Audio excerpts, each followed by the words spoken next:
afternoon, ma'am. Good afternoon, ma'am.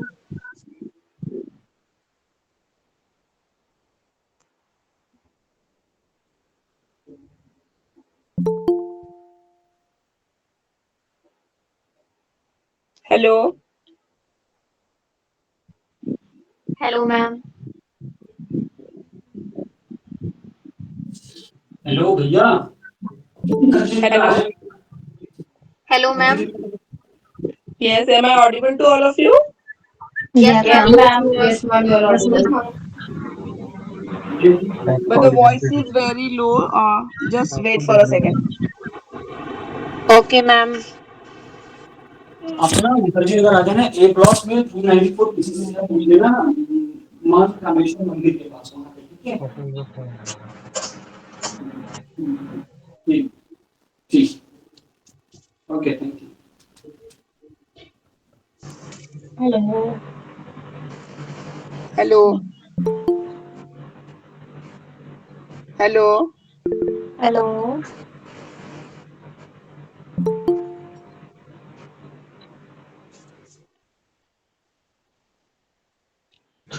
बोलना मैंने hello बोला।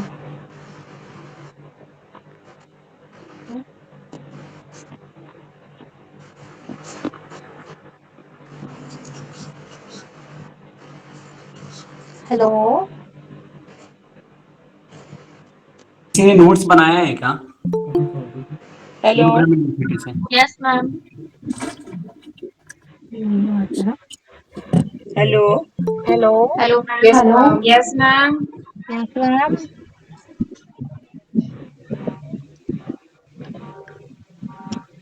Hello.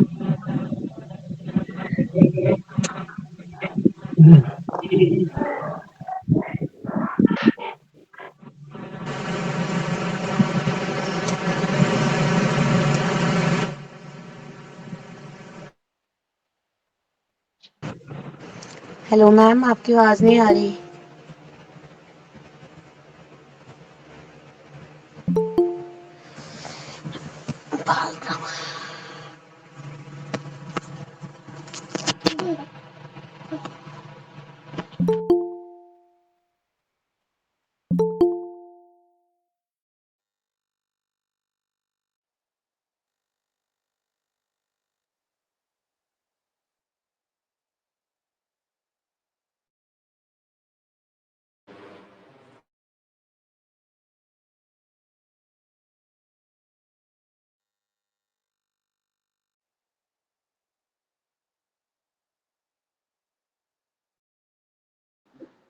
Hello. Good afternoon, everyone. Good afternoon Ma'am. Ma'am. Good afternoon, So, ma'am. Good afternoon, ma'am. hello.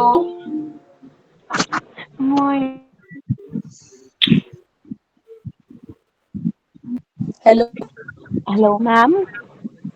Yes, am I audible? Yes, yes ma'am. Ma'am, you Yes, are you are audible. audible. Yes ma'am. Okay. Okay. So we will start with our paper three. Okay. What ma'am? Paper third, learning and teaching. Okay ma'am. Okay. Okay ma'am. Okay, ma'am. Okay. Okay, ma'am. Okay. Hindi वाले बच्चे भी मैं topic बता रही हूँ, ठीक है? ठीक आप है एक मैम। बार देखिएगा, अगर कोई इशू आता है तो मुझे बताइए, ठीक है? ठीक है। हम सिलेबस वाइज चलेंगे। पहला आपका है टीचिंग। इसका कॉन्सेप्ट करना है नेचर, ठीक है? कॉन्सेप्ट है नेचर करना है। टीचिंग क्या होती है, शिक्षण क्या होता है, ठीक है? और इसकी विशेषता या इसकी प्रकृति कैसी होती है टीचिंग की, शिक्षण की, ठीक है? मैम बहुत कम वॉइस आ रही है। वॉइस लो है? नहीं मैम, ठीक है वॉइस। वॉइस ठीक है? बाकी बच्चे please confirm. Yes, ma'am. Yes It's ma'am. fine. Yes ma'am. It's fine. Voice ठीक है ना? वी कंटिन्यू, हाँ मैम, ठीक है। यस यस, वी ठीक है? Can continue. Okay. Ma'am, paper two के एक टॉपिक रह गया था, 14। पेपर टू का टॉपिक तो कोई बात नहीं, उसको हम कल कवर कर लेंगे। हम टीचिंग एंड लर्निंग से स्टार्ट करते हैं, ठीक है? ओके। ठीक है, कल ऑफलाइन क्लास है ना, उसमें हम उसको कंक्लूड करके फिर आगे बढ़ जाएंगे। हेलो यस, हेलो मैम, पूरन की आवाज आ रही है? हाँ जी आ रही है आवाज, बोलिए। Okay ma'am. ठीक है, आप ऑडिबल हो, ठीक है, ओके चलिए, मैम। ओके। मैम आपकी स्क्रीन शेयर नहीं हो रही है। नहीं अभी मैंने किया नहीं है, ठीक है, अभी मुझे जहां लगेगा मैं थ्योरीज फेजेस जो इंपॉर्टेंट पॉइंट्स दिखाने होंगे then I will share my screen, ठीक है ठीक है। मैम। अभी खाली कॉन्सेप्ट बता रही हूँ, बाकी जो मेन हमारा जो इंपॉर्टेंट पॉइंट्स आएंगे उसमें definitely I will share my screen, okay ma'am. ठीक है। टीचिंग का कॉन्सेप्ट क्या है या शिक्षण क्या होता है, ठीक है। तो बहुत सारे एजुकेशनिस्ट है, साइकोलॉजिस्ट है, उनके अलग अलग डेफिनेशन है कि टीचिंग क्या होता है। उसमें एक दो है जो इम्पोर्टेंट है, उसको हम डिस्कस करेंगे, ठीक है। किसी के माइक्रोफोन अनम्यूट है, किसी के घर से बच्चे की आवाज आ रही है आई थिंक, तो प्लीज म्यूट योर माइक्रोफोन, ठीक है, थोड़ा अपना माइक्रोफोन का ध्यान रखिए, ठीक है। Okay ma'am. Keep yourself on mute, ठीक है, ताकि आपको भी अच्छे से सुनाई दे और बाकियों को भी कोई डिस्टरबेंस ना हो, ठीक है। किसी का है अभी भी अनम्यूट है, वो आवाज आ रही है ना बैकग्राउंड में, तो थोड़ा सा पढ़ाने में भी दिक्कत हो रही है। Pankaj please mute your mic. Pankaj भाई बंद करो। Yeah now please it's fine ma'am, you please can continue. Please mute your microphones,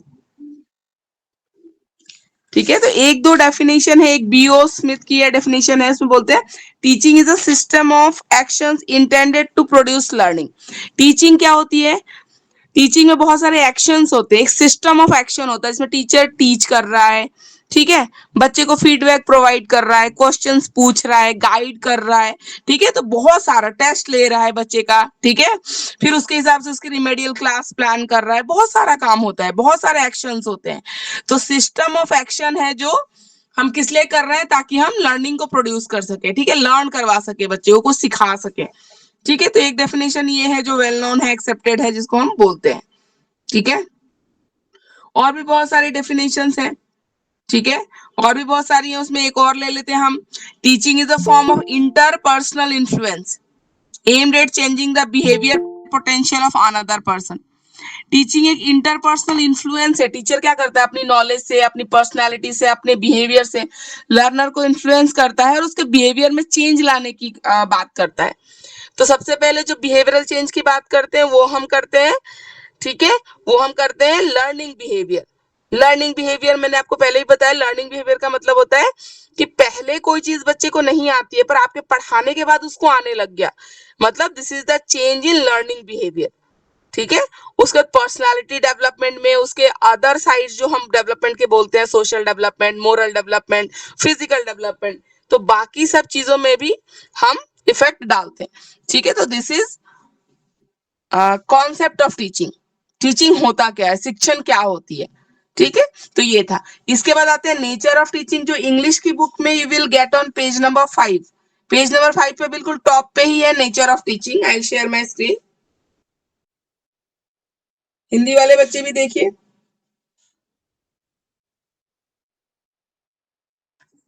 I ma'am hope आप इट इज हिंदी से विजिबल। क्यों नहीं कंटिन्यू करवाते हो? हिंदी से, हिंदी वाली बुक अभी तो मेरे पास नहीं है बच्चा, बाकी तो मैं क्लास में करती हूँ, है ना, दोनों बुक से डिस्कस करते हैं। ये आपको मिल रहा है नहीं मिल रहा, आप ये बताइए। हिंदी की बुक में मैम पेज नंबर 3 पे है। 3 पे है, हिंदी वाले बच्चे मिल गया आपको, यस मैम। ठीक है, थैंक यू, ठीक है। वेलकम। पेज नंबर 3 पे देख ली हिंदी का, और इंग्लिश का है पेज नंबर 5 पे, ठीक है, नेचर ऑफ टीचिंग मिल गया सबको, ठीक है। देखिए, तो नेचर ऑफ टीचिंग में कॉम्प्लेक्स सोशल प्रोसेस है। सोशल प्रोसेस क्यों बोल रहे हैं, कि अकेला इंडिविजुअल नहीं होता, टीचिंग में हमेशा एक लर्नर की जरूरत पड़ती है, तो it is a social process. और कैसा है, कॉम्प्लेक्स है। जैसे अभी हम बात कर रहे थे कि शिक्षण में बहुत सारे एक्शंस होते हैं, कोई एक पर्टिकुलर एक्शन नहीं कि आप गए, आपने अपना लेक्चर दिया और आप वापस आ गए, उसके बाद आपकी रिस्पॉन्सिबिलिटी नहीं है, ऐसा नहीं होता है। इसलिए बोलते हैं कॉम्प्लेक्स है। कॉम्प्लेक्स क्यों है, क्योंकि एक बच्चे को आपको, ठीक है, इमोशनली भी आपको उसका ध्यान रखना है, ठीक है, बाकी सब चीजों का भी ध्यान रखना है, तो इसलिए कॉम्प्लेक्स सोशल प्रोसेस है। Both art as well as science, teaching art तो है, एक तरीका है पढ़ाने का, हर टीचर का तरीका अलग होता है पढ़ाने का, तो आर्ट है, ठीक है, एज वेल एज साइंस भी है। साइंस क्या होता है, साइंस की चीजें हार्ड एंड फास्ट होती हैं, ठीक है, ऑब्जेक्टिव टाइप होती है जो चेंज नहीं होती हैं। तो टीचिंग के अपने सर्टेन कुछ रूल्स हैं, मैगजीम्स है जो चेंज नहीं होते हैं, ठीक है। और बाकी आर्ट भी है। आर्ट में क्या होता है, आर्ट होता है subjective, person to person vary करता है, सबका अपना तरीका है। तो दोनों चीजों का कॉम्बिनेशन होता है teaching. Professional activity, again someone's microphone is unmuted, please mute it, ठीक है। घर की भी बातें बाहर आती है बेटा, थोड़ा सा ध्यान दीजिए। कीप मुझे योरसेल्फ ऑन मत म्यूट। दे। प्रोफेशनल एक्टिविटी है, मैं पढ़ ठीक है। रही हूँ, मेरे को डिस्टर्ब मत कैसी करियो। है? प्लीज म्यूट योर माइक्रोफोन, ठीक है। प्रोफेशनल एक्टिविटी है, ठीक है, प्रोफेशनल है। प्रोफेशन मतलब जब आप किसी काम को अर्निंग के लिए वो करते हो तो प्रोफेशन बन जाते हो। तो टीचिंग एक प्रोफेशन भी है, प्रोफेशनल एक्टिविटी है। An output of teachers efforts, ठीक है। टीचिंग क्या है, नेचर ऑफ टीचिंग कैसा होता है, जो भी आउटपुट आता है ना टीचर के एफर्ट्स का, बच्चों का रिजल्ट अच्छा आता है तो टीचिंग के उसमें ही आता है। An organise system of varied actions, different different actions का एक ऑर्गेनाइज सिस्टम है। ऑर्गेनाइज मीन सीक्वेंस में होती है सारी चीजें। पहले आप प्रीवियस नॉलेज टेस्ट करते हो बच्चे को कितना आता है, फिर आप अपना उस लेवल से पढ़ाना शुरू करते हो, अपनी टीचिंग करते हो, बाद में आप टेस्ट लेते हो, देखते हो बच्चे ने कितना अचीव किया, ठीक है। तो एक ऑर्गेनाइज सिस्टम होता है। ऐसा नहीं होता कि पहले ही टेस्ट लिया बाद में पढ़ा रहे हैं, ऐसा नहीं होता। And amenable to scientific observation and analysis, ठीक है। एक साइंटिफिक ऑब्जर्वेशन, जैसे मतलब साइंटिफिक क्या होता है, जो हार्ड एंड फास्ट होता है, एक सिस्टमेटिक तरीके से चलने वाला। और एनालिसिस भी करते हैं कि मान लो मैंने किसी मेथड से पढ़ाया, बच्चे को नहीं समझ में आया, ज्यादातर क्लास में बच्चों को नहीं समझ में आया, तो हम उसको एनालिसिस करते हैं, रिजल्ट को फाइंड आउट करते हैं कि क्या रीजन है, क्या प्रॉब्लम है। Highly dominated by the communication skill, obviously teaching में ना जिसकी कम्युनिकेशन स्किल अच्छी नहीं हो, अपनी बात को समझा नहीं पाएगा सामने वाले को। तो कम्युनिकेशन स्किल जो है वो बहुत अच्छी होनी चाहिए। एंड इंटरेक्टिव प्रोसेस, इंटरेक्शन है, टीचर बात करता है, लर्नर बात करता है, आपस में क्वेश्चन आंसर पूछ रहे हैं, तो इंटरेक्टिव प्रोसेस है। Have various forms and style, teaching के डिफरेंट डिफरेंट फॉर्म्स होते हैं और स्टाइल होता है। टीचिंग स्टाइल बहुत सारे टीचरों का अलग अलग होता है। फॉर्म्स होते हैं, टीचिंग के डिफरेंट डिफरेंट फॉर्म्स भी होते हैं। Specialised task compressing of different teaching skills, एक स्पेशलाइज्ड टास्क होता है टीचिंग, जिसमें डिफरेंट डिफरेंट टीचिंग स्किल्स जो है यूज किए जाते हैं, ठीक है। टीचिंग स्किल में क्वेश्चनिंग स्किल आता है, ठीक है, वॉइस मॉड्यूलेशन आता है, इस तरीके के डिफरेंट डिफरेंट टीचिंग स्किल्स उसमें आते हैं। तो यहाँ पे हो गया आपका concept and nature of teaching, ठीक है। यहाँ पे हो गया आपका concept and nature of teaching हो गया। उसके बाद हम आते हैं नेक्स्ट पॉइंट पे। अच्छा, जो बच्चे कुरुक्षेत्र वाले हैं, ठीक है, आप परेशान मत होइए, जो चैप्टर 1 में एमडीयू का मैं करा रही हूँ ना, वो सेम कंटेंट आपका चैप्टर 3 में है, कंटेंट सेम ही होता है, यूनिट आगे पीछे होते हैं, ठीक है। तो कुरुक्षेत्र वाले बच्चों का भी ये कंटेंट है, कहीं आप फर्स्ट यूनिट देखो, आपको लगे हमारा तो कुछ नहीं, ऐसा कुछ नहीं है। जो कंटेंट में अभी फेजेस ऑफ टीचिंग और ये सब कराऊंगी ना, वो आपके यूनिट 3 में आता है, ठीक है, क्लियर है।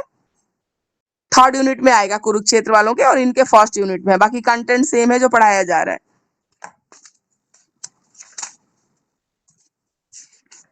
हिंदी मीडियम वाले बच्चों, आपको समझ में आया, कोई दिक्कत तो नहीं है?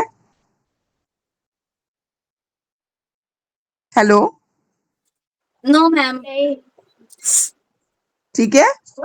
ठीक है मैम। इसके बाद हम करते हैं phases of teaching. Phase, different different स्तर, स्तर होगा, शायद शिक्षण का स्तर होगा, एक बार देखिएगा हिंदी मीडियम वाले बच्चे। फेजेस ऑफ टीचिंग क्या क्या होते हैं, और ये इंपॉर्टेंट क्वेश्चन है, ये आता भी है, ठीक है। फेजेस ऑफ टीचिंग तो ध्यान से सुनिएगा, इंपॉर्टेंट है। टीचिंग का हमने थोड़ा इंट्रोडक्शन कर लिया, बाकी लॉन्ग में जो इंपॉर्टेंट है वो इंपॉर्टेंट क्वेश्चन ये होता है फेजेस ऑफ टीचिंग, ठीक है। क्या क्या स्तर होते हैं टीचिंग में, डिफरेंट डिफरेंट क्या क्या स्टेप्स होते हैं, स्टेजेस क्या क्या होती है टीचिंग की। हिंदी के बच्चे पहले आप देख लीजिए बुक में कहा है, स्तर, शिक्षण का स्तर होगा I think. Page number 7। Level दे रखा है मैम। 7 में मिल गया आपको, वेरी गुड। हिंदी में देखिए पेज नंबर 7, और इंग्लिश में देखिए page number 9, phases of teaching page number 9,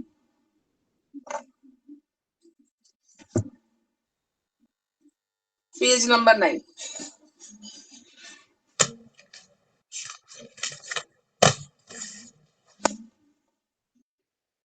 phases of teaching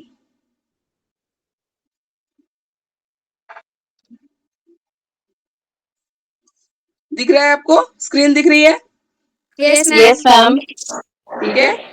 teaching के फेजेस में ना 3 फेजेस होते हैं, ठीक है। There are 3 phases, pre active, interactive and post active. Pre active phase, interactive phase and post active phase. अब देखते हैं क्या कौन से फेजेस होते हैं और उसमें क्या क्या किया जाता है। अब एक ना आप याद रखने का ना जनरल सा तरीका याद रखो। प्री एक्टिव फेज वो होता है before entering into the classroom, ठीक है। प्री एक्टिव फेज में आप वो काम करते हो जब आप क्लासरूम में जाने के पहले, पढ़ाना स्टार्ट करने के पहले जो चीजें करते हो ना, वो आता है प्री एक्टिव फेज में, ठीक है। इंटरैक्टिव फेज में सब कुछ वो आता है जो आप विद इन द क्लासरूम कर रहे हो, ठीक है। आप टीचिंग कर रहे हो, आप बच्चे से क्वेश्चन आंसर कर रहे हो, एवरीथिंग जो आप क्लासरूम में कर रहे हो ना, that is called interactive phase, ठीक है। ये प्री एक्टिव टीचिंग करने से पहले, ये क्लासरूम में जब टीचिंग कर रहे हो, and post active after teaching. After teaching आप टेस्ट ले रहे हो, ठीक है। आप बच्चे के डाउट सॉल्व कर रहे हो, ये सब किस में आता है? ये सब पोस्ट एक्टिव में आता है। क्लियर हुआ सबको? 3 फेजेस होते हैं Yes, टीचिंग ma'am. के, ठीक है। Pre active, interactive and post active. Pre active वो फेज होता है जहां पे आप टीचिंग के पहले, मतलब क्लासरूम में जाने के पहले, इंटरेक्शन करने के पहले। इंटरेक्टिव फेज वो होता है जो क्लासरूम में आप जो भी पढ़ा रहे हो, ठीक है, जितना इंटरेक्शन आप कर रहे हो, दैट इज इंटरेक्टिव फेज। और पोस्ट एक्टिव में पढ़ाने के बाद जो आप टेस्ट ले रहे हो, डाउट क्लियर कर रहे हो, ये सारा पोस्ट एक्टिव फेज में आता है, ठीक है। तो प्री एक्टिव फेज में सबसे इंपॉर्टेंट होती है प्लानिंग। प्लानिंग, कहीं भी आप टीचिंग के लिए जाओगे ना अच्छे स्कूलों में, सबसे पहले आपको बोलते हैं कि लेसन प्लान बनाइए। जो भी आपको पढ़ाना है उसका क्या करना पड़ता है? लेसन प्लान बनाना पड़ता है, ठीक है। This is the important part of planning. Lesson plan में आप डिसाइड करते हो कि आपका पीरियड 35 मिनट्स या मैक्सिमम 40 मिनट्स का होगा। उसमें आप क्या पढ़ाओगे, ठीक है, कैसे पढ़ाओगे, जो भी कंटेंट आप पढ़ाओगे उसका सीक्वेंस क्या रखोगे, उसमें टीचिंग एड आपको कौन से यूज करने चाहिए। मान लो कोई ऐसा टॉपिक है जिसमें आपको चार्ट दिखाना है, मॉडल दिखाना है, कोई प्रैक्टिकल करके दिखाना है, कोई एक्टिविटी करके दिखानी है, तो ये सारा आप उसमें करते हो, ठीक है। ये सारा आप लेसन प्लान में करते हो, ठीक है। सारा आप लेसन प्लान में प्लान करते हो। इवन क्या होमवर्क दोगे ना, वो भी आपके लेसन प्लान में मेंशन होता है। बनाया किसी ने लेसन प्लान? Yes, किसी ma'am. ने बनाया है लेसन प्लान? प्लीज प्रियंका अपना माइक्रोफोन म्यूट कीजिए। ठीक है, चलिए तो देखते हैं हम। प्लानिंग फेज जो होता है, ये सारा प्री एक्टिव फेज जो होता है, ये सारा प्लानिंग फेज होता है, ठीक है। हिंदी वाले बच्चों आ रहे हैं समझ में आपको? ठीक Yes, है। ma'am. Yes, ma'am. Planning phase, ठीक है, प्लानिंग फेज होता है, उसमें हम प्लान करते हैं और उस प्लान में हम लेसन प्लान बनाते हैं मेनली, ठीक है। तो इस लेसन प्लान में हम क्या क्या करते हैं देखिए। सबसे पहले हम करते हैं डिटरमाइनिंग गोल्स या ऑब्जेक्टिव्स। लेसन प्लान में ना हम, ठीक है, लेसन प्लान में हम गोल या ऑब्जेक्टिव सेट करते हैं। तो 2 तरीके के गोल या ऑब्जेक्टिव होते हैं, एक होता है जनरल ऑब्जेक्टिव, एक होता है स्पेसिफिक ऑब्जेक्टिव। माइक्रोफोन क्यों अनम्यूट कर रहे हो जब काम नहीं है तो? देखिए आप लोग ना अपने एंड से म्यूट रखिएगा तो अच्छा है। अगर मैं इधर से सबको म्यूट कर दूं ना, फिर आप जैसे कुछ इंपॉर्टेंट पूछना भी चाहोगे ना, फिर आपको दिक्कत आएगी, है ना। तो प्लीज आप ध्यान रखिए माइक्रोफोन को अपने अपने एंड से म्यूट करके रखिए, कि चाहे जब आप चाहो तो फिर ऑन करके बात कर सको, ठीक है। अगर मैं इधर से और म्यूट कर दूंगी ना, फिर आप अनम्यूट नहीं कर पाओगे। फिर ऐसी non interactive class even I don't like, ठीक है। मुझे भी नहीं अच्छा लगेगा एक तरफ से बोलते रहो बस, ठीक है। तो थोड़ा सा प्लीज आप लोग ध्यान रखिए। सानू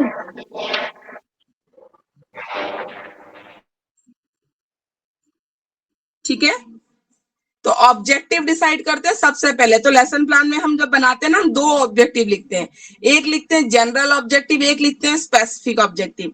अब ये जनरल ऑब्जेक्टिव होता है जो भी सब्जेक्ट है वो पढ़ाने का क्या ऑब्जेक्टिव है। जैसे मान लो एसएसटी पढ़ा रहे हैं, ठीक है, एसएसटी का सब्जेक्ट, एसएसटी सब्जेक्ट पढ़ाने का क्या मोटो है, एम है, ऑब्जेक्टिव है, ताकि हम अपनी कंट्री के लिए अच्छा सिटीजन बना सकें, ठीक है, जो हमारी कंट्री के लॉज को, रूल्स को जानता हो, कॉन्स्टिट्यूशन के बारे में जानता हो, ठीक है, जनरल ऑब्जेक्टिव। अब मान लो उस पे मैं कोई स्पेसिफिक टॉपिक पढ़ा रही हूँ, ठीक है, मान लो human resource, suppose human resource पढ़ा रहे हैं, तो स्पेसिफिक ऑब्जेक्टिव क्या होगा? स्टूडेंट को पता होना चाहिए ह्यूमन रिसोर्स क्या होता है, ठीक है, कैसे हम ह्यूमन रिसोर्स क्रिएट कर सकते हैं, ठीक है, ह्यूमन बीइंग को as a resource for countries development आप कैसे यूज कर सकते हो। तो ये होता है स्पेसिफिक ऑब्जेक्टिव हो जाए, आप जो पर्टिकुलर टॉपिक पढ़ा रहे हो वो पढ़ा के बच्चों को कितना समझ में आएगा, क्या समझ में आएगा। जनरल ऑब्जेक्टिव होता है सब्जेक्ट का ऑब्जेक्टिव, ठीक है, सब्जेक्ट का ऑब्जेक्टिव कि वो सब्जेक्ट क्यों पढ़ाया जा रहा है। जैसे जनरल ऑब्जेक्टिव अगर साइंस में बोले तो to develop rational thinking, logical thinking, ठीक है। अगर वही मैं लाइट का चैप्टर पढ़ा रही हूँ तो स्पेसिफिक ऑब्जेक्टिव में आ जाएगा student will be able to explain laws of reflection, मतलब लाइट का रिफ्लेक्शन हम पढ़ा रहे हैं, ठीक है। Student will be able to draw image formation in plane mirror या स्फेरिकल मिरर, जो भी आप पढ़ा रहे हो, ठीक है। तो इसको बोलते हैं ऑब्जेक्टिव। तो सबसे पहले यही ऑब्जेक्टिव डिसाइड करना होता है, ठीक है, ठीक है। और ऑब्जेक्टिव हम डिसाइड करते हैं साइकोलॉजी स्टूडेंट की कैसी है, नीड कैसी है, उसके हिसाब से हम डिसाइड करते हैं। उसके बाद आपका आता है selection of the content to be taught, आपको कौन सा कंटेंट पढ़ाना है, ठीक है, आपको वो सिलेक्ट करना होता है, ठीक है। वो कैसे सिलेक्ट करोगे, लेवल नीड, कौन सी क्लास का बच्चा है उसका क्या लेवल है, ठीक है, वो देखना पड़ता है। Expected terminal behaviour of the student, terminal behaviour का मतलब है एक्सपेक्टेड, आप मान लो कुछ पढ़ा रहे हो, मैं पढ़ा रही हूँ आपको आज ये फेजेस पढ़ा रही हूँ, तो मेरा आपसे क्या एक्सपेक्टेशन रहेगा, क्या बिहेवियर एक्सपेक्टेशन रहेगा टर्मिनल बिहेवियर की, you should able to explain phases of teaching, right. मेरा यही एक्सपेक्टेशन रहेगा आपसे कि मेरे पढ़ाने के बाद आप एटलीस्ट मैं पूछूं कि बच्चा क्या होता है फेजेस, तो यू शुड एक्सप्लेन, है ना, आपको एक्सप्लेन करना आना चाहिए। तो एक टीचर जब क्लास में पढ़ाने जाता है ना तो हमेशा एक एक्सपेक्टेड टर्मिनल बिहेवियर लेके चलता है कि मैं ये पढ़ा रही हूँ तो बच्चे को कम से कम इतना आना चाहिए। Level and mode of motivation भी यूज फॉर स्टूडेंट्स, ठीक है, लेवल भी देखना चाहिए बच्चे का क्या लेवल है, कहाँ से शुरू करना चाहिए हमें, एंड मोड ऑफ मोटिवेशन, ठीक है, मोड ऑफ मोटिवेशन आपको कैसा रखना है। Selection of appropriate instrument and method, teaching method और टीचिंग एड एप्रोप्रिएट होने चाहिए। उसके बाद आता है sequencing the elements of content for presentation. Sequencing, जैसे पहले आप पढ़ाते हो तो सबसे पहले मान लो किसी की डेफिनेशन बताते हैं, फिर टाइप्स बताते हैं, है ना, फिर उसके एग्जांपल्स बताते हैं। तो इस तरीके से सीक्वेंस में अरेंज कर लेना कि आपको जो भी कंटेंट पढ़ाना है लॉजिकल हो वो सीक्वेंस, और साइकोलॉजिकल हो, समझने में आसानी हो, ठीक है। Selection about the instructional methodology, teaching method आपका क्या रहेगा वो आपको डिसाइड अच्छे से करना पड़ता है, ठीक है। टीचिंग मेथड्स कैसे डिसाइड होंगे, सब्जेक्ट के अकॉर्डिंग होता है, टॉपिक आप एसएसटी का टीचिंग मेथड अलग होता है ना, साइंस का अलग होता है, इंग्लिश का अलग होता है, तो सब्जेक्ट वाइज आपको टीचिंग मेथड डिसाइड करना पड़ेगा।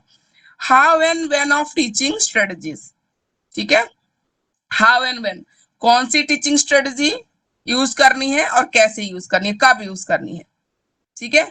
सीक्वेंस जब कंटेंट है, मान लो मैं टॉपिक पढ़ा रही हूँ, ठीक है, उसमें मुझे क्या है, उसमें मुझे आपको चार्ट दिखाना है। तो ऐसा थोड़ी कि मैं क्लास में जाते ही अभी मैंने पढ़ाना भी नहीं शुरू किया, मैं अगर वॉल पे चार्ट लगा दूं, ठीक है, तो बच्चा सारा टाइम जब तक उस टॉपिक पे नहीं भी पहुंचेंगे ना, सारा टाइम उनका ध्यान उसी पे होगा कि अरे मैम ने ये क्या बनाया है, क्या बना के लेके आई है ना। बच्चों का सारा ध्यान उसी पे रहेगा, सारा ध्यान उसी पे रहेगा कि क्या बना है, फिर बाकी टॉपिक जो आप पढ़ा रहे हो उस पर ध्यान ही नहीं देंगे, ठीक है ना। तो कब वो टीचिंग एड अगर यूज करना है तो कब यूज करना है वो भी डिसाइडेड होना चाहिए, पहले से पता होना चाहिए, नहीं तो आपकी पूरी क्लास डिस्टर्ब हो जाएगी, राइट, ठीक है बेटा। तो ये होता है प्लानिंग फेज। अब आता है इंटरेक्टिव फेज। इंटरेक्टिव फेज वो होता है जब आप विद इन क्लासरूम हो, क्लासरूम के अंदर हो, ठीक है। तो इंटरेक्टिव फेज में क्या क्या काम होता है, पहले होता है sizing up of the class, sizing up of the class, ठीक है।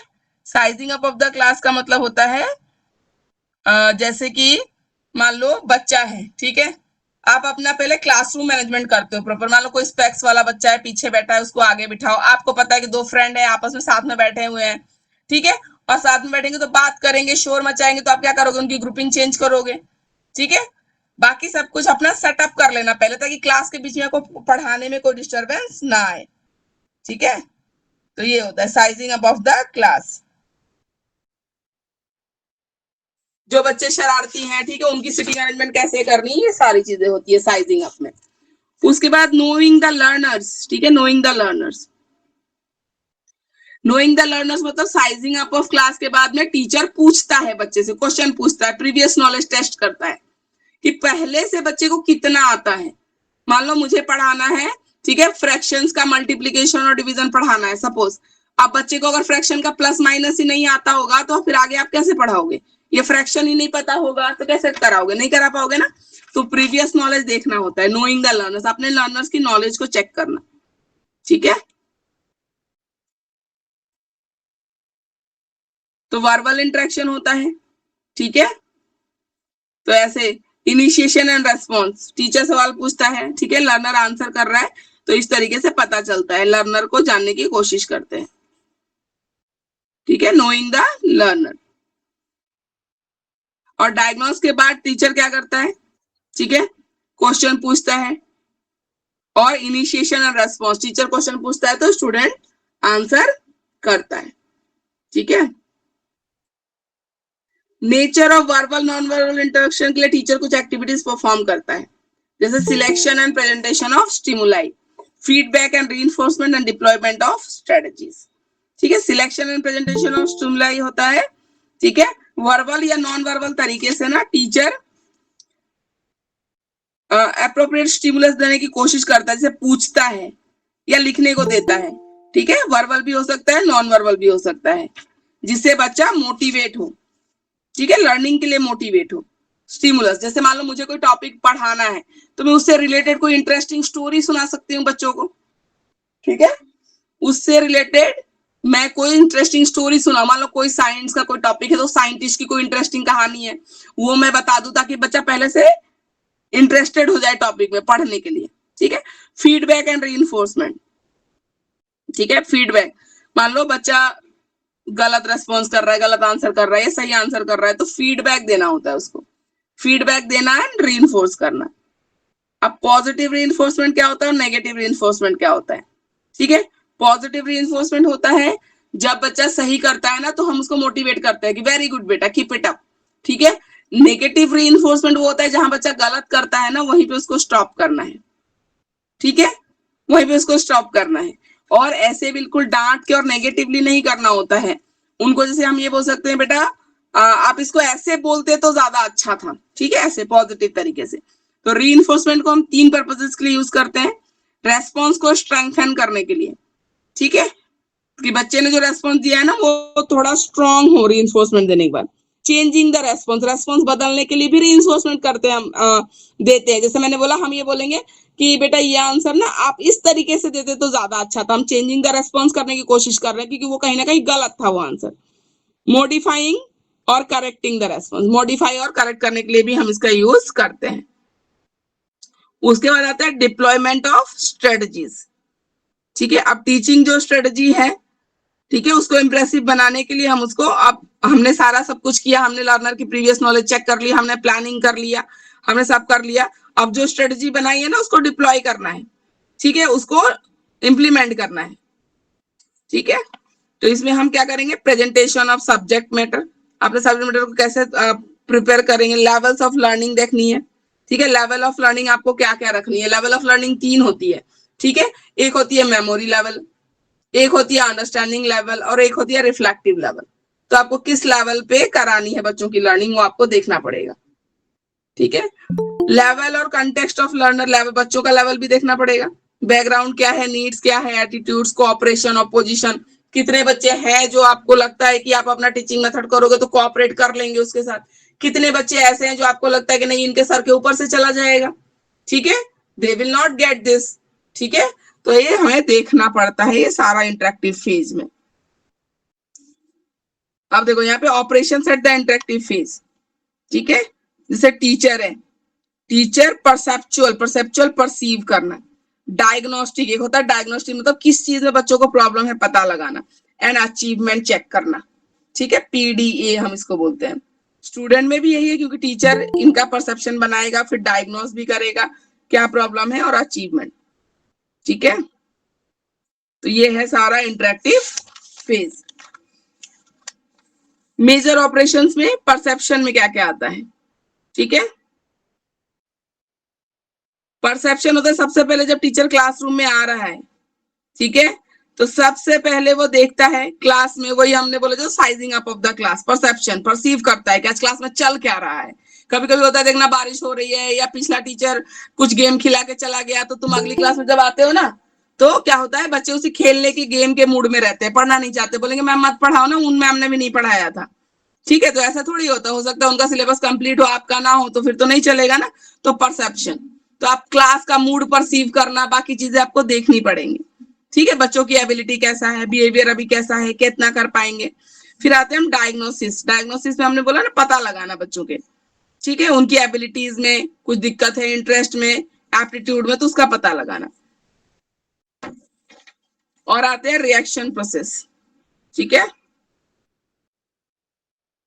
रिएक्शन प्रोसेस में जो टीचर कर रहा है ना, जो भी स्टिमुलाई प्रेजेंट करने की कोशिश कर रहा है बच्चों को, उसमें बच्चे प्रॉपर तरीके से रिएक्शन करें, रेस्पॉन्स करें। ठीक है, appropriate verbal and non verbal classroom interaction, teacher and people, जो टीचर पूछ रहा है उसका रिएक्शन सामने से आना चाहिए। ठीक है, तो ये होता है सारा इंटरेक्टिव फेज। यहां तक किसी को कोई दिक्कत? No ma'am. ठीक है, चलिए पोस्ट एक्टिव फेज देखते हैं। पोस्ट एक्टिव फेज में evaluation results to determine students learning. आपको रिजल्ट्स का इवैल्यूएशन करना है कि बच्चे ने कितना सीखा है। बच्चे को किसी पर्टिकुलर एरिया में अगर प्रॉब्लम आ रही है ना, वो भी आपको आइडेंटिफाई करना है। क्या नेसेसरी चेंज आपको लाना है अपनी टीचिंग मेथड में, स्ट्रेटजी में, ताकि जो प्रॉब्लम आ रही है वो सॉल्व किया जा सके।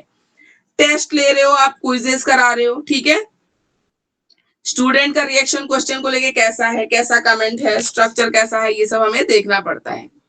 ठीक है, और पोस्ट एक्टिव में ये फॉलोइंग एक्टिविटीज हैं। Defining the exact dimension of the changes caused by teaching. Exact dimension of teaching device का डिसाइड करना, जो आपकी टीचिंग से चेंज होना चाहिए, लर्निंग बिहेवियर में क्या चेंज आना चाहिए। Selecting appropriate testing devices and technique. Test के लिए आप एप्रोप्रिएट कौन सा डिवाइस, मतलब ओरल लेना टेस्ट चाहते हो, रिटर्न लेना चाहते हो, ठीक है, ये सब होना चाहिए, सिलेक्ट करना।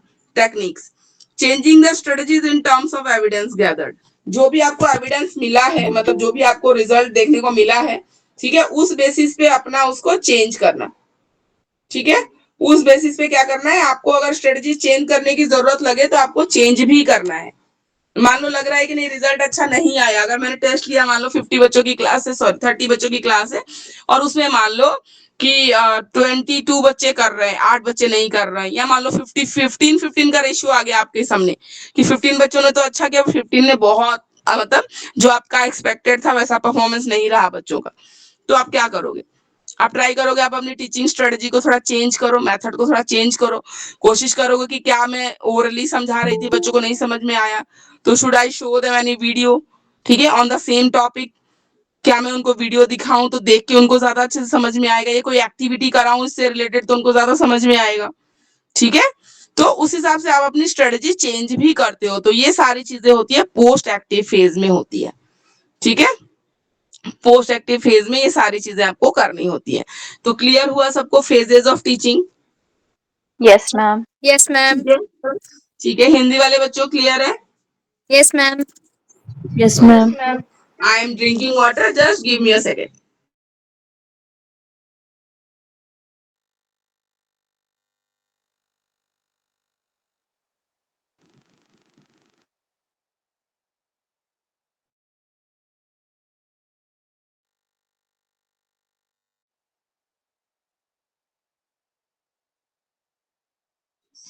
ओके, ठीक है, अब हमने टीचिंग देख लिया था क्या है।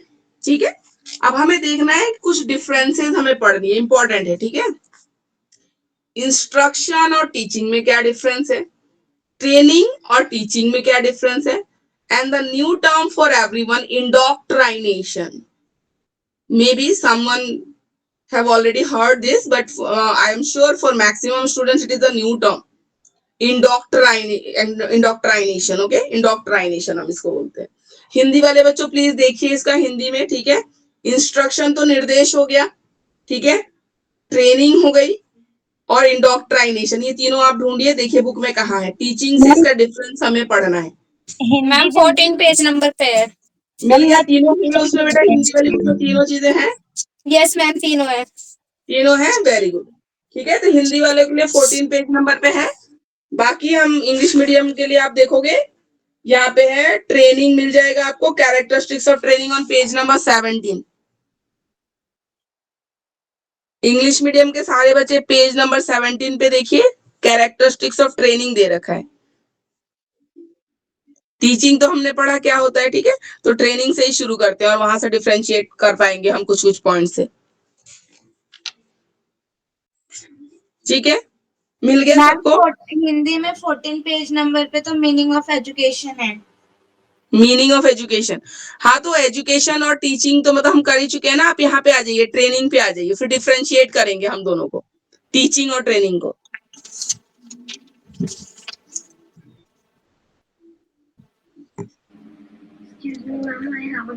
कॉन्सेप्ट ऑफ टीचिंग है उसके बाद। डिफरेंस नहीं मिल रहा आपको?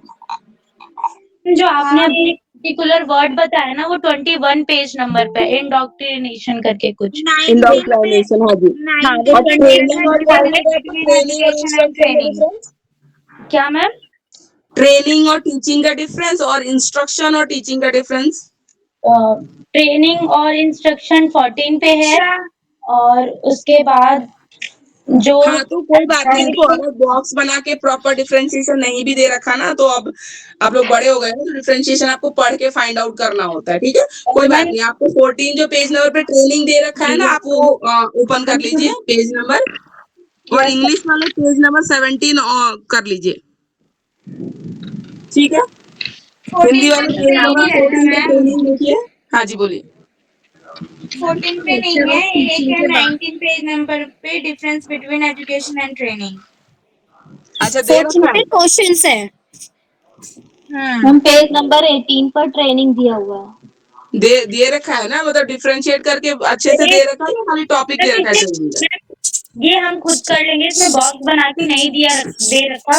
बाकी इतना हम खुद कर सकते हैं बॉक्स बना के अगर करना है तो। 19 पे है बॉक्स बना के, लेकिन शिक्षा एवं प्रशिक्षण वही ट्रेनिंग का हो गया ना हाँ 19 वाले। प्रशिक्षण ट्रेनिंग ही होती है, बिल्कुल। कौन सी है बुक? मैम ये इसमें सब कुछ दे रखा है, पेज नंबर 14 पे स्टार्ट है ये क्वेश्चन नंबर 3। ठीक है कोई बात नहीं, तो आपको मिल गया ना। 14 से एक बार देखिए हिंदी वाले बच्चों, और इंग्लिश वाले देखिए 70 पे। अभी मैं समझाऊंगी ना, आपको समझ में आ जाएगा, कोई बहुत बड़ी चीज नहीं है। ट्रेनिंग और टीचिंग का डिफरेंस बहुत आसान है, ठीक है। बुक बस कौन आप सी है? ध्यान से सुनिए, समझ में आ जाएगा आपको। यस बोलिए। बालाजी की है, बालाजी।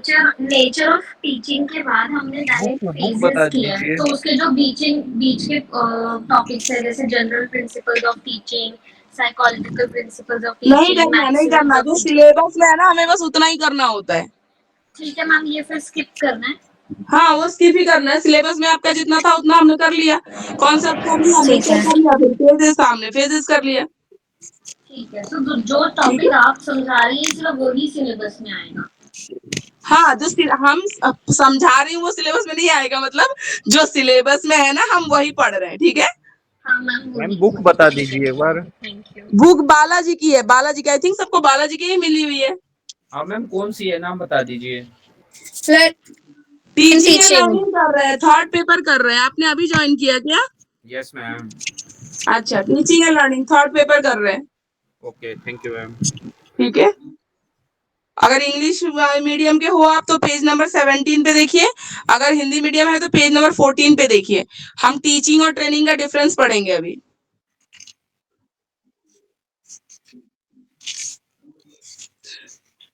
ठीक है, करें स्टार्ट। ठीक है, यस मैम। टीचिंग क्या होती है हमने पढ़ा, अब हम देखेंगे ट्रेनिंग क्या होती है। ट्रेनिंग किस लिए कराई जाती है? ट्रेनिंग कराई जाती है ताकि एक पर्टिकुलर स्किल में आप प्रोफिशिएंट हो सको, है ना। बीएड भी कैसा है, एक ट्रेनिंग प्रोग्राम है जिसमें आपको टीचिंग स्किल्स में परफेक्ट करने की कोशिश की जाती है ना। तो ट्रेनिंग होती है जब आपको पर्टिकुलर स्किल सिखाई जाती है। और टीचिंग क्यों होती है? टीचिंग होती है ओवरऑल डेवलपमेंट के लिए, इसमें पर्टिकुलर नहीं होता। इसमें हम आपके फिजिकल डेवलपमेंट की भी बात करेंगे, सोशल इमोशनल सबकी बात करेंगे, है ना, मोरल डेवलपमेंट, वैल्यू डेवलपमेंट सबकी बात करेंगे। तो टीचिंग किसी पर्टिकुलर स्किल के लिए नहीं कराई जाती, पर ट्रेनिंग जब कराई जाती है ना पर्टिकुलर स्किल डेवलपमेंट के लिए कराई जाती है, ठीक है, परफेक्शन के लिए कराई जाती है, ठीक है। एक पॉइंट ये हो गया हमारा। और ट्रेनिंग जो होती है वो लिमिटेड टाइम के लिए होती है, ठीक है ना। ट्रेनिंग जो होती है लिमिटेड टाइम के लिए होती है, मैं 6 महीने की ट्रेनिंग करा दी, 1 साल की ट्रेनिंग करा दी, ऐसे होता है ना, पर्टिकुलर लिमिटेड टाइम के लिए। पर टीचिंग ऐसा है, टीचिंग तो जब तक लर्निंग होती रहेगी, हम बोलते हैं कि लाइफ लॉन्ग हम कुछ ना कुछ नया सीखते रहते हैं, तो वो टीचिंग भी चलती रहेगी, आप किसी ना किसी से सुन के सीखते रहोगे, देख के सीखते रहोगे, है ना, तो वो सारा टाइम चलता रहता है। टीचिंग ऐसा कोई लिमिटेड पीरियड नहीं होता, पर ट्रेनिंग का एक लिमिटेड पीरियड होता है, ठीक है। ट्रेनिंग में जो चांसेस ऑफ इंटरेक्शन है ना, वो टीचिंग के कंपैरिजन में लेस होते हैं, ठीक है। जितना इंटरेक्शन कम्युनिकेशन टीचिंग में होता है, ठीक है, बोलना समझाना ओरली, इतना ट्रेनिंग में नहीं होता। ट्रेनिंग में पर्टिकुलर स्पेसिफिक स्किल पे आपको फोकस करना होता है, तो इतना वर्बल कम्युनिकेशन नहीं हो पाता है, ठीक है। साइकोलॉजिकल डेवलपमेंट पे ज्यादा फोकस रहता है, ठीक है, साइकोलॉजिकल डेवलपमेंट कि उसके स्टेप्स को सीखना, रिपीट करना, परफेक्शन लाना उस स्किल में, ये इस पे ज्यादा फोकस रहता है, ठीक है। जो डेमोक्रेटिक टीचिंग में एनवायरनमेंट कैसा होता है, democratic, when a student wants to share his views और ask any question he is free to do so, है ना, वो फ्री होता है उस चीज को करने के लिए। पर जो ट्रेनिंग में है ना, एनवायरनमेंट लेस डेमोक्रेटिक होता है, क्योंकि वहाँ अलग कुछ नहीं है। मतलब मैं आपको कोई पर्टिकुलर एक चीज सिखा रही हूँ, तो उसमें डेमोक्रेटिक इतना नहीं है, जो आपका ट्रेनर बोलेगा वैसा आपको करना है, ठीक है, तो लेस डेमोक्रेटिक थोड़ा एनवायरनमेंट होता है वहां पे। ट्रेनिंग जो होती है वो फॉर्मल होती है। अब टीचिंग फॉर्मल भी हो सकती है, नॉन फॉर्मल भी हो सकती है। टीचिंग आप स्कूल में जाके पढ़ाओगे, फॉर्मल टीचिंग है। मान लो आप अपने भाई बहन को या नेबर के किसी बच्चे को कोई अच्छी बात सिखा रहे हो, ठीक है, कुछ सिखा रहे हो, तो वो नॉन फॉर्मल भी होती है, ठीक है। तो formal teaching, formal non formal दोनों तरीके की होती है, पर ट्रेनिंग मोस्टली फॉर्मल ही होती है।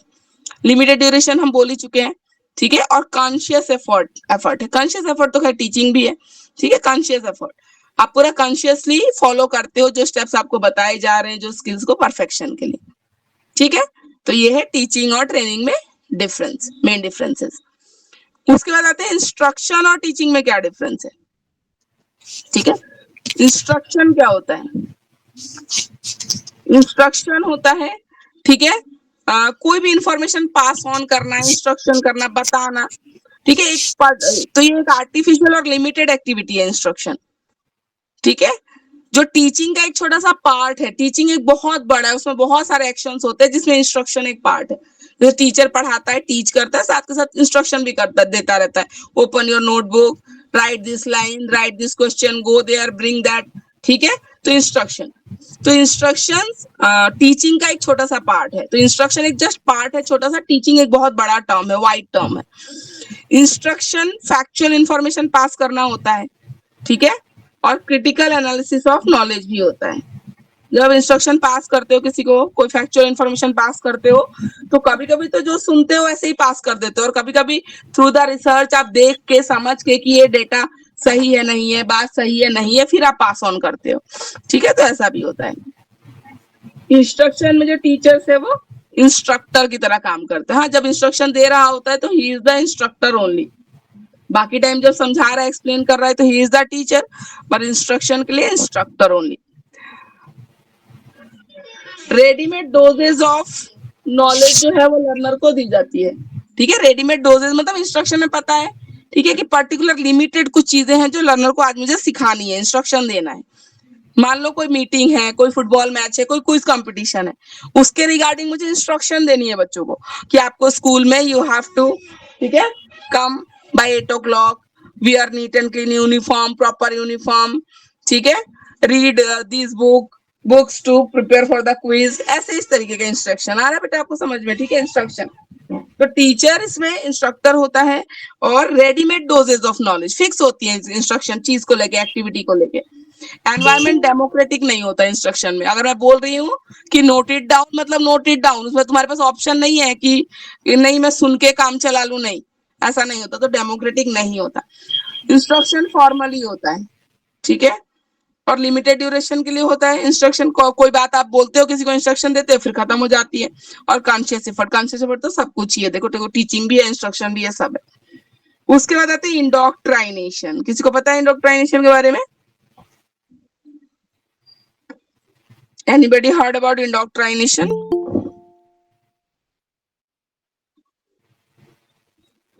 इसमें देखो, इंडोक्ट्राइनेशन में ना लर्नर को बिल्कुल फ्रीडम नहीं होती है अपने आप कुछ सीखने के लिए, ठीक है। कोई बिल्कुल भी फ्रीडम नहीं है इसमें। तो जो टीचर सिखाना चाहता है, ठीक है, बिल्कुल वही सीखना पड़ता है और वही सिखाया जाता है। ये मेथड होता है ज्यादातर छोटे बच्चों में यूज करते हैं हैबिट फॉर्मेशन के लिए। जैसे उनको सिखाना है ब्रश ट्वाइस अ डे, तो उसको क्या करोगे आप, रोज रिपीटेशन में वो काम करवाओगे, इतना काम करवाओगे, इतना रिपीटेशन में करवाते हैं हम कि वो बच्चों की हैबिट बन जाए। ठीक है, बचपन से कुछ चीजें मान लो उनके हैबिट फॉर्मेशन के लिए कुछ चीजें हम करवाते हो, जैसे जय करना, ना तो भगवान जी की फोटो दिखी कुछ दिखी तो जय करना है, पूजा हो रही तो जय करना है, बड़े आ रहे हैं पैर छूना है, ठीक है, तो दिन में 2 बार ब्रश करना है, ट्वाइस अ डे, ठीक है। तो ये हैबिट्स है। तो इसमें क्या होता है, इसमें जो लर्नर होता है ना उसके अपनी सोचने समझने की एबिलिटी अभी है नहीं, they are just small kids.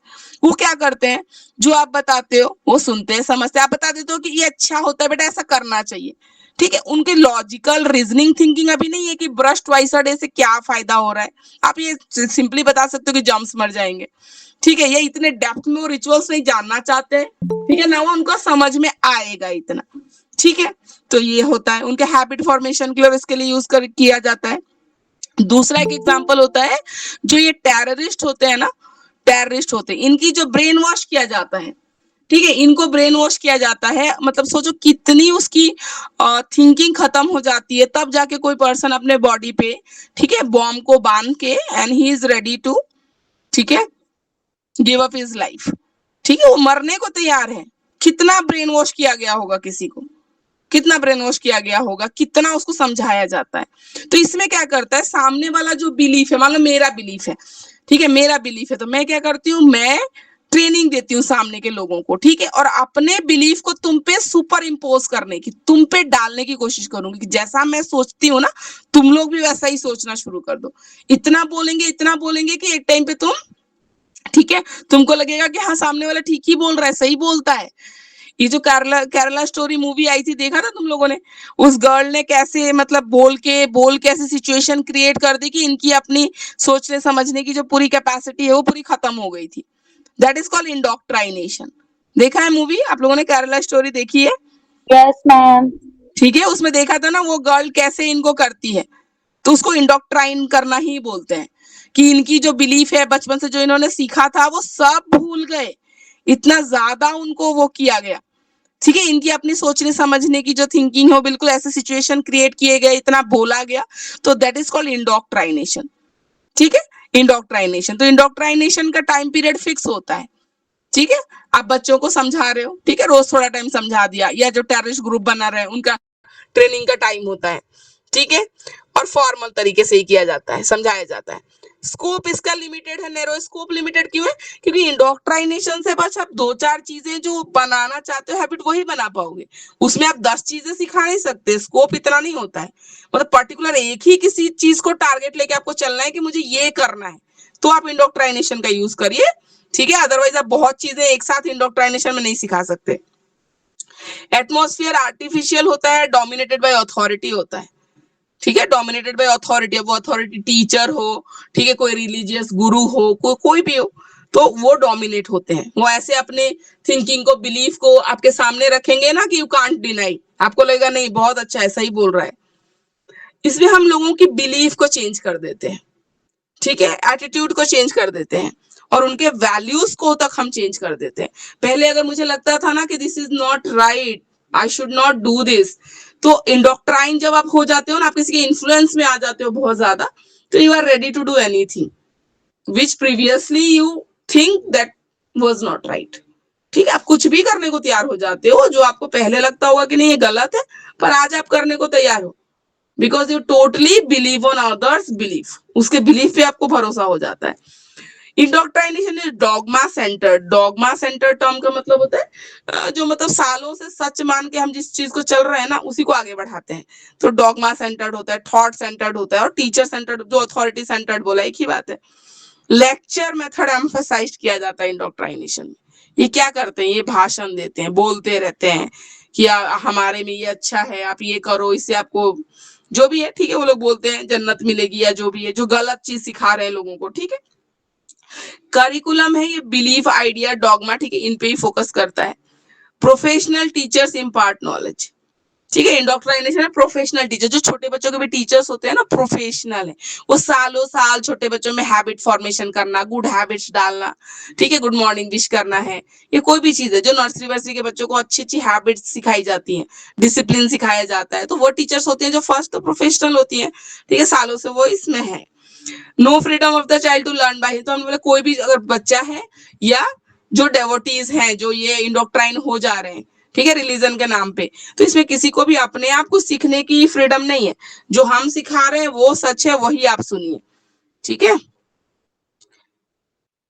अब इवैल्यूएशन कैसे होगा कि मान लो मैं तुमको इन्फ्लुएंस करने की कोशिश कर रही हूँ सपोज, ठीक है, तो इसका इवैल्यूएशन कैसे होगा बताओ, मतलब मैं कैसे चेक कर पाऊंगी कि मैं जो अपनी बिलीफ तुम पे इम्पोज करना चाहती थी, चेंज तुम में आया या नहीं आया, कैसे चेक करोगे? तुम्हारे बिहेवियर में ऑब्वियसली, है ना, तुम्हारे बिहेवियर में ही हम देख पाएंगे।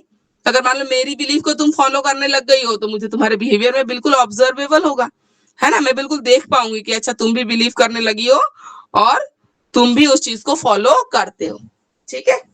तो ऐसा है, टीचिंग का तो स्कोप बहुत ज्यादा है, इंडोक्ट्राइनेशन का बहुत लिमिटेड स्कोप है, ठीक है। टीचिंग ओवरऑल डेवलपमेंट की बात करता है, इंडोक्ट्राइनेशन सर्टेन हैबिट फॉर्मेशन की, सर्टेन बिलीफ इम्पोज की बात करता है, ठीक है। तो ये डिफरेंस हुआ हमारा टीचिंग और ट्रेनिंग में, टीचिंग एंड इंस्ट्रक्शन में, टीचिंग एंड इंडोक्ट्राइनेशन में। आई थिंक आ गया होगा सबको समझ में, हिंदी वाले बच्चों को भी? Yes ma'am. Yes ma'am. ठीक है, कोई दिक्कत नहीं है ना, डिफरेंस समझ में आ गया सबको, ठीक है। अब आगे चलते हैं, ठीक है, नेक्स्ट करते हैं। इसमें ना एक आपका क्वेश्चन आएगा, ठीक है, पहले से बताओ तो आप लोग परेशान ही होने लग जाते हो, परेशान नहीं होना, इसमें एक क्वेश्चन आएगा, फ्लैंडर्स इंटरेक्शन एनालिसिस, एक क्वेश्चन है इस पेपर में, this is very very very important. मैं कोशिश करूंगी मे बी कल की क्लास में या परसों की, देखती हूँ अभी इसमें टाइम लगेगा, जितना हम हो सके कर रहे हैं, क्योंकि थ्योरीज जो इसमें ना, थ्योरीज बहुत टाइम ले लेता है, बहुत सारी थ्योरीज है टीचिंग लर्निंग की, और वेरी वेरी इंपॉर्टेंट है लॉन्ग क्वेश्चन के हिसाब से, वेरी इंपॉर्टेंट, ठीक है। लॉन्ग क्वेश्चन में अभी जितना हमने पढ़ा, एक फेजेस ऑफ टीचिंग, और दूसरा अभी हम जस्ट पढ़ेंगे theories of teaching, very very very important. तो इसमें थोड़ा टाइम लग जाता है क्योंकि बहुत सारी थ्योरीज होती हैं। बाकी हम देखते हैं, फ्लैंडर्स इंटरेक्शन एनालिसिस में आपको बता रही हूँ, वो थोड़ा सा इंटरेस्टिंग भी है और थोड़ी अलग चीज भी है, तो आपको मजा भी आएगा पढ़ने में, और एट द सेम टाइम हो सकता है लगे कि नया है बट इंपॉर्टेंट है और अच्छा लगेगा आपको पढ़ के, तो वो हम मे बी नेक्स्ट या नेक्स्ट में हो पाएगा, ठीक है, क्योंकि अभी है इसमें टीचिंग वीचिंग में ना थ्योरीज में टाइम लेता है, कोई बात नहीं। अभी हम नेक्स्ट जो आपका टॉपिक है वो है लेवल ऑफ टीचिंग, ठीक है, memory, understanding and reflective level, 3 level की टीचिंग होती है, ठीक है, 3 लेवल की टीचिंग होती है। तो आप अपनी हिंदी बुक में इसको सर्च करिए, कहाँ पे है, इंग्लिश का तो मैं बता दूंगी आपको, पेज नंबर 25 पे मैम क्वेश्चन। 25 पे, yes ma'am. Thank you for the confirmation. Hindi वाले बच्चे 25 पेज नंबर पे देखिए, इंग्लिश वालों के लिए 20 पे है।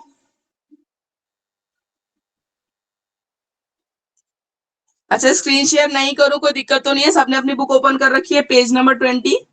Yes ma'am. Yes ma'am. ठीक है, मैम। क्या बोलिए, कुछ बोल रहे, कोई कुछ बोल रहा था?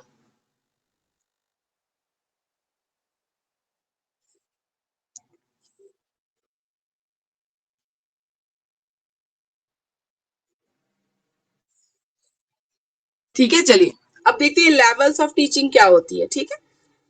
Memory level of teaching, understanding, और तीसरा होता है reflective level of teaching. Memory level of teaching, या कभी कभी आपको मेमोरी लेवल ऑफ लर्निंग भी मिल जाएगा, ठीक है। अभी हमने बोला ना 3 लेवल की लर्निंग होती है, मेमोरी, अंडरस्टैंडिंग, रिफ्लेक्टिव, अभी मैंने जस्ट ये टर्म यूज किया, ठीक है।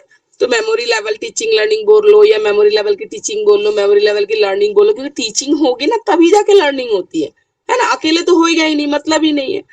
तो मेमोरी लेवल की जो टीचिंग होती है ना, उसमें आप क्या करते हो, बच्चों को रटवा देते हो, याद करवा देते हो, है ना, उसमें याद करवा देते हो। जैसे आपने कुछ पढ़ाया तो बेटा ये इसकी डेफिनेशन याद कर लेना, ये वर्ड मीनिंग याद कर लेना, ये स्पेलिंग्स याद कर लेना, आप समझ रहे हो, तो उसको बोलते हैं memory level teaching. Memory level, जहां बच्चा रट के आपको सब कुछ सुना रहा है, ठीक है, याद कर रहा है, मेमोरी लेवल ऑफ टीचिंग। ये टीचिंग वाइज बोला जाता है वर्स्ट लेवल टीचिंग।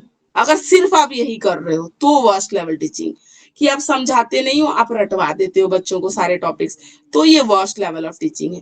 पर बाकी लेवल तक पहुंचने के लिए मेमोरी लेवल भी इंपॉर्टेंट है। जब तक बच्चा कोई फॉर्मूला याद ही नहीं करेगा वो अप्लाई कैसे करेगा, राइट?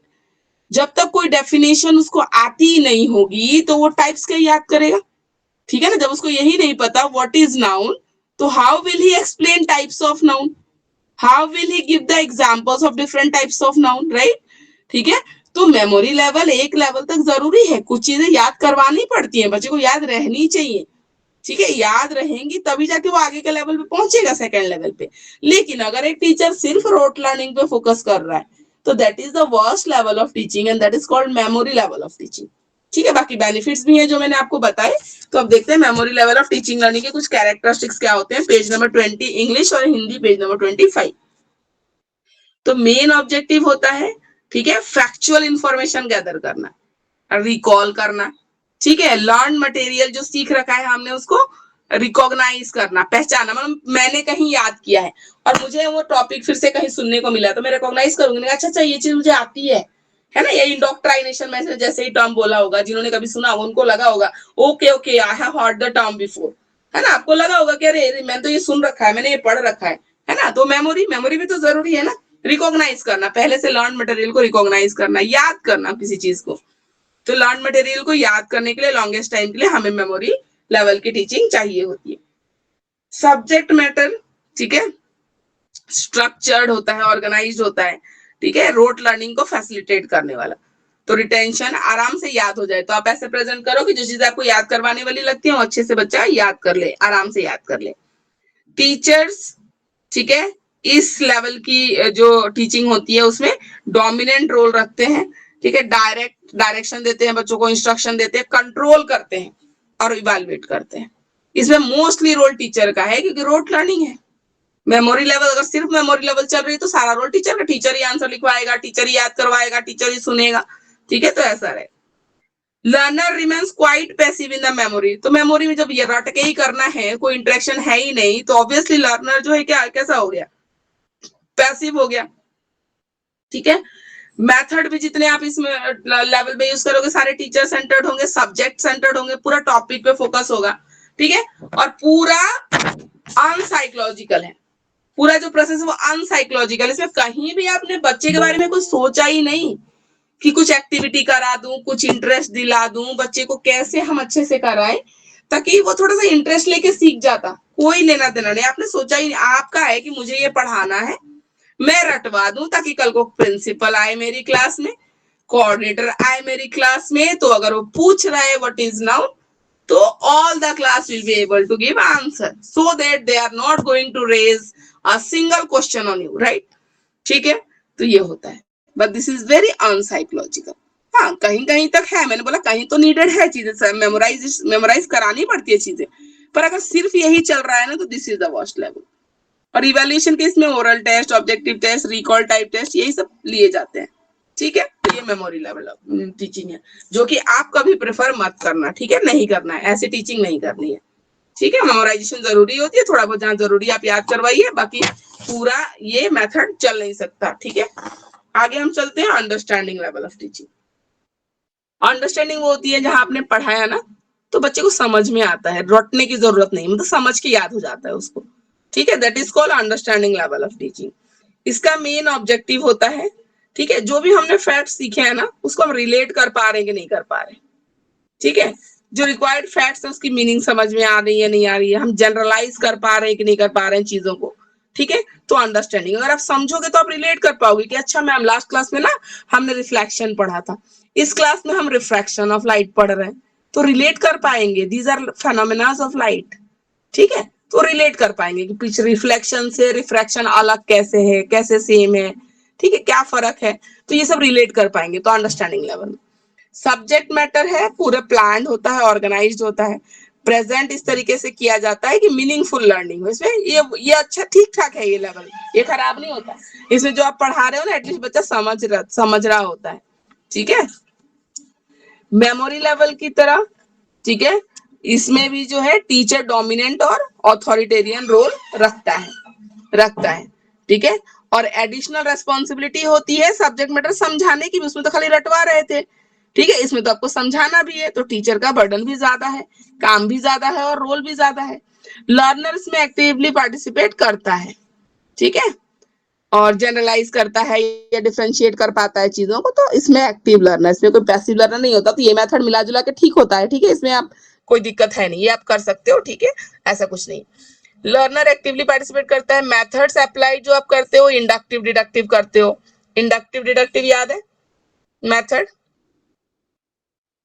इंडक्टिव डिडक्टिव भी टीचिंग मेथड वाले सब्जेक्ट्स में भी, टीचिंग सब्जेक्ट्स में भी आता है। इंडक्टिव मेथड होता है जब हम पढ़ाने में ना पहले एग्जांपल्स देते हैं, फिर बच्चों को बताते हैं कि किस चीज का एग्जांपल है। मान लो नाउन मुझे पढ़ाना है, मैं क्लास में गई, ठीक है, मैंने बोला look around you and tell me some things which you can see in your classroom, ठीक है, तो बच्चा बोलेगा फैन, ब्लैक बोर्ड, डस्टर, तो मैं लिखती जाऊंगी बोर्ड पे सपोज। उसके बाद मैं बोलूंगी कि ऑल दीज आर नाउन, तो पहले मैंने एग्जांपल दिया, फिर मैंने टॉपिक के बारे में बात की, तो इसको बोलते हैं इंडक्शन मेथड, राइट, ठीक है। डिडक्शन मेथड वो होता है जिससे मैं पहले नाउन बता दूं बच्चों को कि व्हाट इज नाउन, क्या होता है, noun is name of any person, place, thing, animal, ये सब बोलूं।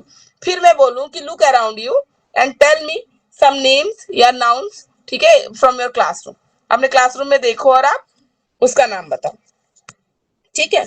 तो ये होता है, तो इंडक्टिव डिडक्टिव मेथड है, तो डिफरेंट डिफरेंट मेथड्स का हम यूज करते हैं। लेक्चर कम डेमोन्स्ट्रेशन, बोल के भी समझा रहे हैं, दिखा के भी समझा रहे हैं। एनालिटिक सिंथेटिक, ठीक है, सिंथेसाइज, एनालिसिस करना होता है, ठीक है, एक बड़े से टॉपिक को ब्रेक करके छोटे छोटे टॉपिक में समझाना। सिंथेटिक मेथड होता है कि अलग अलग स्टेप्स को जोड़ के उसका मोरल निकालना, ठीक है, उसको समझना एक उसमें।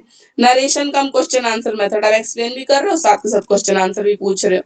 इवेल्युएशन प्रोग्राम में, ठीक है, कॉम्प्रिहेंशन पे हम ध्यान देते हैं रादर देन मेमोरी लेवल।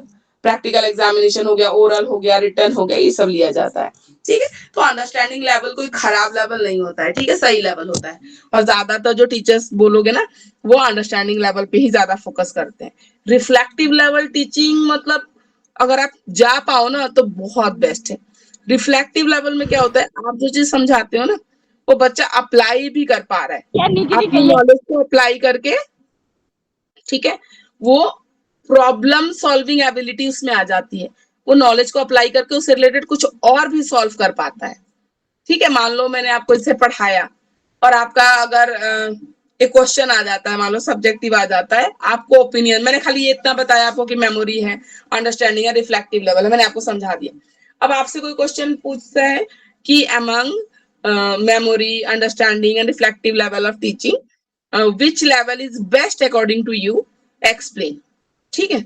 तो मैंने तो इतना एक्सप्लेन करके आपको बताया, नहीं तो मैंने अभी बता दिया, सपोज मैंने नहीं बताया होता कि कौन सा अच्छा है, नहीं अच्छा है, और तब आपको मैं क्वेश्चन पूछती हूँ, जो बच्चे आंसर कर पाते ना, तो मतलब, ठीक है, आप क्या कर रहे हो, रिफ्लेक्ट कर रहे हो। रिफ्लेक्ट करने का मतलब है कि मैंने जो नॉलेज आपको दिया ना, वो आपको उस लेवल पे ले गया कि आप अपने ओपिनियंस के साथ उस चीज को समझ के, अंडरस्टैंड करके रिफ्लेक्ट भी कर पा रहे हो, आप अपने व्यूज शेयर कर पा रहे हो, अपने ओपिनियंस भी दे पा रहे हो कि अच्छा ये तीनों चीजें पढ़ के मुझे ये समझ में आया कि ये वाला ज्यादा अच्छा होगा, ठीक है। That is called reflective level of teaching. तो इसमें मेन फोकस होता है बच्चों में प्रॉब्लम सॉल्विंग एबिलिटी डेवलप करना, क्रिएटिव थिंकिंग डेवलप करना, ठीक है, इंडिपेंडेंट थिंकिंग डेवलप करना, ठीक है। कॉपी करना या सबका एक जैसा आंसर, ऐसा नहीं, क्रिएटिव, आप कुछ नया करना चाहते हो तो you are free to do so, आप करिए, ठीक है।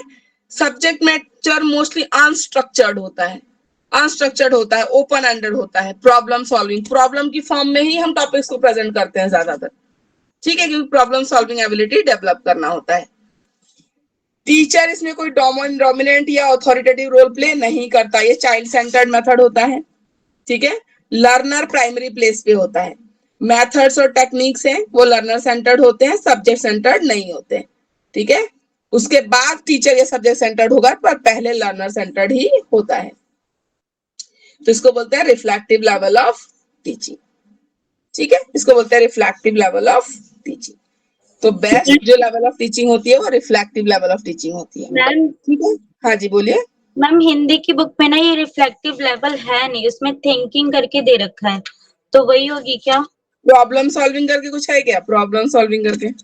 नहीं, प्रॉब्लम सॉल्विंग नहीं है, थिंकिंग कर, मीनिंग ऑफ थिंकिंग दे रखा है मैम इसके बाद ही। मीनिंग ऑफ थिंकिंग, उसके बाद देखिए कुछ और नहीं, नहीं दे रखा। हांस method of 33 reflective page level, number पे है मैम उसपे, हिंदी मैम में है 33 पे रिफ्लेक्टिव। मैम हाँ एक हाँ मेथड वो हंट है ना, जो हमारे होंगे थिंकर, उनके रिलेटेड है। मतलब वैसा ही है, वही काउंट होगा। ये हाँ। एक बार 33 पे चेक करो जो वो बोल रहे हैं।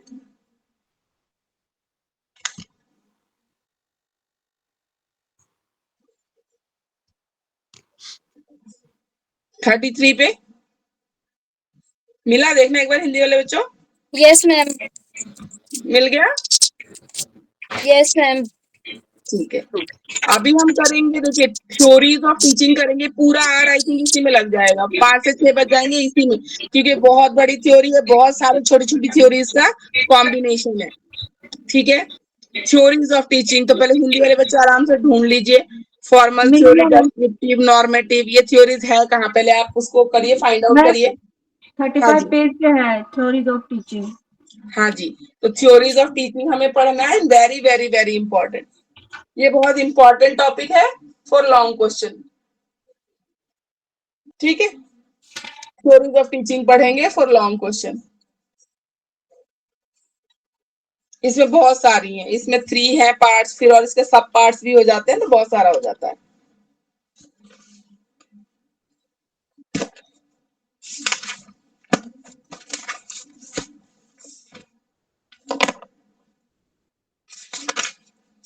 तो ये इंग्लिश की बुक में आप देखिए, ये है 23rd पेज नंबर पे एक टेबल बनी हुई है, 23rd पे, इंग्लिश मीडियम बच्चों मिल गया?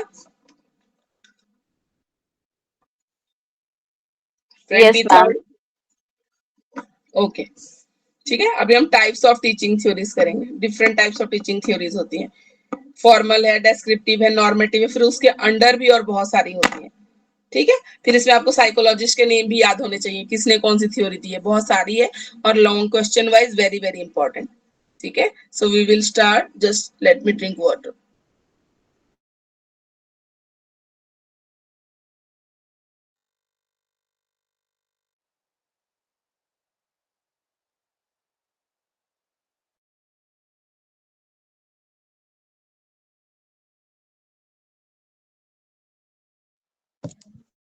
शेयर कर रही हूँ, ठीक है, हिंदी मीडियम वाले बच्चे एक बार देखिएगा, आपकी वो ये टेबल प्रॉपर दे रखी है, और ये सारी थ्योरीज है या नहीं है, ठीक है, तो just check once.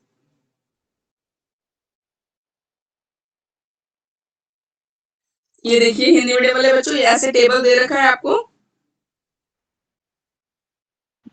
No ma'am. अच्छा, लिख तो रखा होगा, जैसे फॉर्मल थ्योरी है ना, इसका कोई हिंदी नाम लिख रखा है या इंग्लिश में लिख रखा है? मैम पेज नंबर 44 पे दे रखा है। ये टेबल दे रखी है आपको? ठीक है, तो ये है मेन, ठीक है, ये 3 थ्योरीज देखिए, पहले होती है फॉर्मल थ्योरी, फिर होती है डेस्क्रिप्टिव, फिर होती है नॉर्मेटिव। ठीक है, तो फॉर्मल थ्योरीज के अंडर ये 4 थ्योरीज आती है, meiotic theory of teaching, communication theory of teaching, moulding theory of teaching, and mutual enquiry theory. तो पहले हम पढ़ेंगे फॉर्मल, उसके अंडर हम पढ़ेंगे 4 theories, then we will go to descriptive theory, there are 2 theories under descriptive theory. ठीक है, descriptive theory के अंडर 2 थ्योरीज आएंगी, theories of instruction and prescribing theory of teaching. ठीक है, ये 2 थ्योरी पढ़ेंगे, फिर हम आ जाएंगे नॉर्मेटिव थ्योरी ऑफ टीचिंग पे। इसके under again there are 4 theories, cognitive theory of teaching, theory of teacher behaviour, psychological theory of teaching, and general theory of teaching. यहां तक समझ में आया थ्योरीज को पढ़ना कैसे है? पहले तो मेन 3 टाइप्स ऑफ थ्योरीज हैं, फिर उसके अंडर फिर डिफरेंट डिफरेंट थ्योरीज आती हैं। क्लियर? Yes ma'am. ठीक है, चलिए, यस मैम। तो हम फॉर्मल से शुरू करते हैं। ठीक है, फॉर्मल से शुरू करते हैं।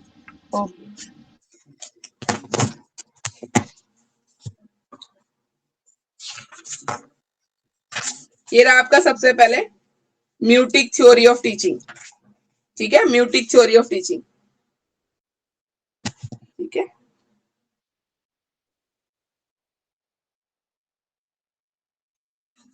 ठीक है, हिंदी वाले बच्चों को भी मिल गया टेबल, इंग्लिश वाले बच्चों को भी मिल गया। अब देखिए यहाँ पे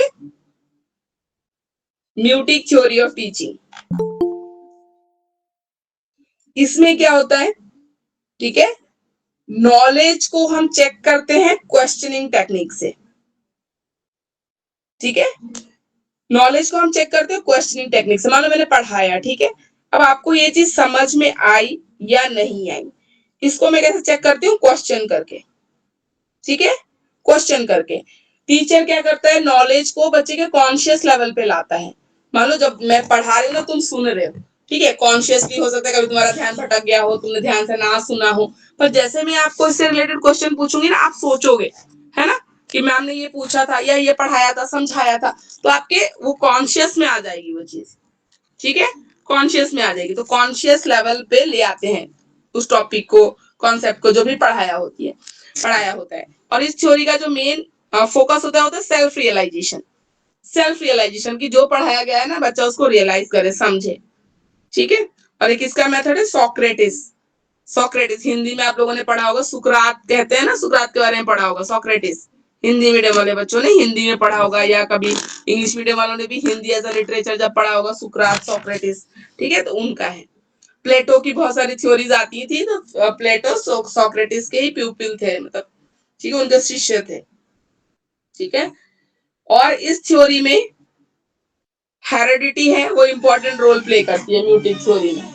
मतलब म्यूटिक थ्योरी में इंटेलिजेंस लेवल की बात करें, ठीक है, तो जैसे हम मानते हैं कि इंटेलिजेंस हेरिडिटरी होती है, ठीक है, तो म्यूटिक थ्योरी भी इस चीज पे एग्री करती है कि इंटेलिजेंस जो है वो कैसी होती है, वो हेरिडिटरी होती है। आप बढ़ा नहीं सकते, हमने क्या बोला है, आप उसको बच्चे को मेहनत करा सकते हो, आप प्रैक्टिस करा सकते हो, आप बार बार रिवाइज करा सकते हो ताकि बच्चा याद कर ले, उसको कर ले, लेकिन इंटेलिजेंस कभी आप बढ़ा नहीं सकते किसी की भी, वो हेरिडिटरी ही होती है, ठीक है। You can never increase the intelligence of a person, कभी नहीं बढ़ा सकते, वो जितनी मिली है ना उतनी ही रहने वाली है। आप क्या कर सकते हो? ड्रिल एंड प्रैक्टिस से उसको थोड़ा बेटर, उसकी मेमोरी को अच्छा बना सकते हो, उसको प्रैक्टिस करा सकते हो ताकि उसको चीजें याद रहे, बट इंटेलिजेंस बढ़ती नहीं है। तो म्यूटिक थ्योरी ऑफ टीचिंग ये कहता है, ठीक है, क्लियर है? यहाँ पे म्यूटिक थ्योरी क्लियर है। क्वेश्चनिंग मेथड से आप, ठीक है, वो करते हो, नॉलेज को चेक करते हो बच्चे की, ताकि वो कॉन्शियस लेवल पे रहे वो नॉलेज बच्चे के। क्लियर है? Yes ma'am.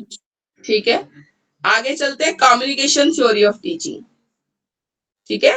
Communication theory of teaching कहता है कि जो भी नॉलेज है वो सारा टीचर के पास ही है। Student is like a clean slate, ठीक है, बच्चे को कुछ भी नहीं आता, बच्चा क्लीन स्लेट है, टीचर को सारी नॉलेज है। तो टीचर यहाँ पे क्या करेगा? टीचर को अपनी नॉलेज को पास ऑन करना होता है टू द लर्नर, ठीक है, थ्रू कम्युनिकेशन, ठीक है, इसलिए इसको हम कम्युनिकेशन थ्योरी ऑफ टीचिंग बोलते हैं, ठीक है। जबकि ऐसा नहीं होता, हर एक बच्चा, इवन छोटा सा बच्चा भी है, उसको भी थोड़ी ना किसी चीज की समझ, थोड़ी बहुत समझ हो, ठीक है, होती जरूर है। तो you can't say that child is like a clean slate, ठीक है, नहीं बोल सकते, पर ये थ्योरी है, ये कह रहा है। इनके हिसाब से ये कहते हैं कि बच्चा क्लीन स्लेट है, सारी नॉलेज टीचर को है, तो टीचर को उसको पास ऑन करना है लर्नर को, ठीक है। तो कम्युनिकेशन थ्योरी ये कहती है थ्रू कम्युनिकेशन। उसके बाद आते हैं, हम अभी फॉर्मल थ्योरीज पढ़ रहे हैं, उसके अंडर हमने सेकंड पढ़ा, आप थर्ड पढ़ रहे हैं, the moulding theory of teaching. Moulding theory of teaching, moulding theory of teaching John Dewey ने दिया है, ठीक है। अब तो फर्स्ट ईयर में, सेकंड ईयर में जॉन डेवी की एक फिलोसफी भी पढ़नी होती है, प्रैग्मेटिज्म, वो बाद में पढ़ोगे आप, ठीक है, मैंने बस नाम आया तो मैं आपको बता रही हूँ। जॉन डेवी, तो जॉन डेवी इस फिलोसफी को, ये उसको थ्योरी को एडवोकेट करते हैं, सपोर्ट करते हैं, ठीक है, बहुत बड़े फिलोसफर हैं जॉन डेवी, ठीक है। तो इन्होंने बोला, मोल्डिंग थ्योरी में बोला जाता है, ठीक है, कि स्टूडेंट को जो नॉलेज इंपार्ट करता है ना टीचर, उससे उसका बिहेवियर मोल्ड होता है, उसकी पर्सनालिटी बनती है, ठीक है, इसलिए इसको बोलते हैं moulding theory of teaching. Teacher का काम है लर्नर के बिहेवियर को मोल्ड करना, उसकी पर्सनालिटी को फॉर्म करना, ठीक है। तो ये, तो लर्निंग एनवायरनमेंट अगर अच्छा है, टीचर अच्छा है, स्कूल अच्छा है, तो ऑब्वियसली बच्चे का जो लर्निंग है वो मोल्ड होगी, उसका पर्सनालिटी डेवलपमेंट होगा, उसका बिहेवियर मोल्ड होगा, ठीक है, तो ये सब चीजें होंगी, तो इसको बोलते हैं मोल्डिंग थ्योरी ऑफ टीचिंग, ठीक है। उसके बाद last one from formal theories, mutual inquiry theory. Mutual inquiry theory जो बोलते हैं ना, ट्रू नॉलेज होती है, वो इंक्वायरी से आपको मिलती है, जब आप खुद क्यूरियस होते हो किसी चीज को जानने के लिए ना, और तब जो आप सीखते हो वो चाहे 10 टीचर के पढ़ाने से भी आपको नहीं समझ में आएगा, नहीं याद रहेगा, पर जब आप खुद क्यूरियस हो जाओगे, खुद जानने की कोशिश करोगे, और वो इन्फॉर्मेशन जो आपको मिलेगी, जो नॉलेज मिलेगी, वो आप कभी भूलोगे नहीं। ठीक है, तो म्यूचुअल इंक्वायरी थ्योरी, इंक्वायर करना, क्यूरियस होना किसी चीज के लिए आपको बहुत नॉलेज दे जाएगा। और इंक्वायरी करते हो तो ये एप्लीकेबल रिसर्च की फील्ड में रिसर्च करते हैं। क्यों करते हैं? क्योंकि हमें और जानना है। ठीक है, तो रिसर्च और आर्ट में भी हम रिसर्च करते रहते हैं या इंक्वायरी करते हैं कि और हम इसको कैसे अच्छे से अच्छा कर सकते हैं। ठीक है, तो इसमें माना जाता है कि हर इंडिविजुअल के पास कैपेसिटी होती है न्यू नॉलेज को डिस्कवर करने की विथ म्यूचुअल इंक्वायरी। म्यूचुअल मतलब है टीचर और लर्नर की बात बोली गई। टीचर को भी इंक्वायर करना चाहिए, क्यूरियस होना चाहिए। टीचर क्यूरियस होगा, नई नॉलेज लेके आएगा तो वो इम्पार्ट करेगा ना नई नॉलेज बच्चों को। अब सालों से तुमने पढ़ रखा है, अपने टाइम से उसी चीज को घिसे जा रहे हो, कोई फायदा नहीं है। कोई नई चीज बच्चा सीख नहीं रहा है ना। दोनों को अगर म्यूचुअल इंक्वायरी होगी, टीचर भी उतना ही रहेगा क्यूरियस, इंक्वायर करेगा चीजों के लिए, तो लर्नर के लिए भी बहुत अच्छा रहता है। That is called mutual inquiry theory. Formal theory के अंडर ये 4 थ्योरीज आती हैं। अब बताइए इसमें किसी को कोई दिक्कत है? नहीं तो हम आगे चलेंगे। No ma'am. क्लियर है No, सब ma'am. बच्चों को भी क्लियर है? ठीक है, आपको बुक में मिला? हिंदी वाले बच्चों आपको मिल रहा है? ये चारों थ्योरी मिली है? यस मैम, पेज नंबर 45 पे है। Okay, thank you. ठीक है, चलिए आगे चले। फिर आगे हम चलेंगे डेस्क्रिप्टिव थ्योरी ऑफ टीचिंग पे। ठीक है, डेस्क्रिप्टिव थ्योरी ऑफ टीचिंग में 4 थ्योरीज आती हैं। ठीक है, डेस्क्रिप्टिव में 4 आती हैं, मतलब थ्योरी ऑफ इंस्ट्रक्शन जो 2 है ना, उसके अंडर भी और थ्योरीज है। ठीक है, आपने 2 पढ़ा था ना, डेस्क्रिप्टिव थ्योरी ऑफ टीचिंग में 2 पढ़े थे। एक पढ़ा था हमने थ्योरी ऑफ इंस्ट्रक्शन, दूसरी पढ़ी थी हमने प्रेस्क्रिप्टिव थ्योरी ऑफ टीचिंग पढ़ी थी। ठीक है, तो जो पहली है ना थ्योरी ऑफ इंस्ट्रक्शन, उसके अंडर भी 4 थ्योरीज और आती हैं। तो बहुत लॉन्ग क्वेश्चन है ये। ठीक है, ये लॉन्ग क्वेश्चन है। तो चैप्टर 1 में से ही है। तो चैप्टर 1 में से देखो, ट्रिक में क्या लगाना होता है। ट्रिक में तो आप लगाओगे कि 2 आएगा, ऑप्शन आएगा आपका, एक लॉन्ग क्वेश्चन। ठीक है, लेकिन पता है क्या है, मैं ये थोड़ा डिफिकल्ट लगता है बच्चों को, लेकिन लिखोगे ना, ये स्कोरिंग क्वेश्चन है। जैसे बच्चों को लेवल आसान लगता है, समझ में आता है, ज्यादातर वो लिख के आ जाते हैं। लेकिन अगर आप ये लिखोगे ना सही से समझ के, स्कोरिंग है, इसमें आपको ना मार्क्स मिलते हैं। प्रॉपर टर्म्स वगैरह यूज करके लिखो तो अच्छे मार्क्स मिलते हैं इसमें। ठीक है, चलिए बाकी वो देखेंगे जैसे भी होगा। बाकी इंपॉर्टेंट है वो मैंने बता ही दिया है। आगे ये थ्योरी ऑफ इंस्ट्रक्शन के अंडर भी 4 थ्योरीज हैं। पहला है आपका गैगने हायरार्कियल थ्योरी ऑफ इंस्ट्रक्शन। ठीक है, गैगने, रॉबर्ट एम गैगने, इन्होंने दी है ये थ्योरी। ठीक है, गैगनेस हायरार्कियल थ्योरी ऑफ इंस्ट्रक्शन। गैगने ने बोला है, ठीक है, कि जो लर्निंग होती है ना, वो 8 काइंड ऑफ लर्निंग होती है। ठीक है, 8 तरीके की लर्निंग होती है। ठीक है, कौन कौन सी लर्निंग होती है? हिंदी में दे रखे 8 टाइप्स, हिंदी में दे रखे हैं। Yes, ma'am. क्या कह रहे हो? हिंदी में कह रही हूँ बेटा, हिंदी में दे रखे 8 काइंड्स ऑफ लर्निंग है। Yes, ma'am. दे रखा है हिंदी में भी। ठीक है, चलिए अच्छी बात है। 8 Ma'am, kinds page of number? Learning, जो सिंपलेस्ट लर्निंग होती है ना, सिंपलेस्ट फॉर्म ऑफ लर्निंग, वो सिग्नल लर्निंग होती है। सिग्नल, किसी पर्टिकुलर सिग्नल से कुछ सीखना। अब आपको याद करिए, आप पेवलोव वाला डॉग वाला एक्सपेरिमेंट आपको याद आ रहा है? पेवलोव का डॉग वाला एक्सपेरिमेंट आपको याद आ रहा है? जब बेल बजते ही डॉग के मुंह से सलाइवा आने लगता था। Yes ma'am. आ रहा है ना? ठीक है, तो उसी को बोलते हैं सिग्नल लर्निंग, और ये सिंपलेस्ट फॉर्म ऑफ लर्निंग होती है। ठीक है, सिंपलेस्ट फॉर्म ऑफ लर्निंग होती है सिग्नल लर्निंग। सिग्नल लर्निंग, और इसमें मोर बिहेवियरल एस्पेक्ट रहता है, बिहेवियर में चेंज करने की हम कोशिश करते हैं। ठीक है, सिग्नल हिंदी लर्निंग। में कौन से पेज नंबर पर है ये? हिंदी में कहाँ बता रहे थे बेटा, बताना एक बार। 46. 46। Okay, ma'am. ठीक है, सिग्नल लर्निंग और स्टिमुलस रेस्पॉन्स, ऐसा रिलेशनशिप हम पढ़ रहे थे, याद है? डॉग का खाना देख के सलाइवा आना, ठीक है, और फिर बेल बजते ही सलाइवा आना, स्टिमुलस रेस्पॉन्स। तो ये होता है, स्टिमुलस देंगे तो रेस्पॉन्स आएगा किसी भी चीज का, उसको बोलते हैं चेनिंग। चेनिंग क्या होती है? नाम से क्या लग रहा है, क्या होगी चेनिंग? क्या लग रहा है नाम से, बताओ? कनेक्टेड। Connected, yes. ठीक है। चेनिंग मतलब होता है मान लो कोई भी चीज को स्मॉल स्टेप्स में ब्रेक डाउन करना और ईच स्टेप को सीक्वेंस में सिखाना, ठीक है, उसको बोलते हैं चेनिंग। जैसे चेन में हम जोड़ते हैं ना एक एक स्टेप, वैसे। ठीक है।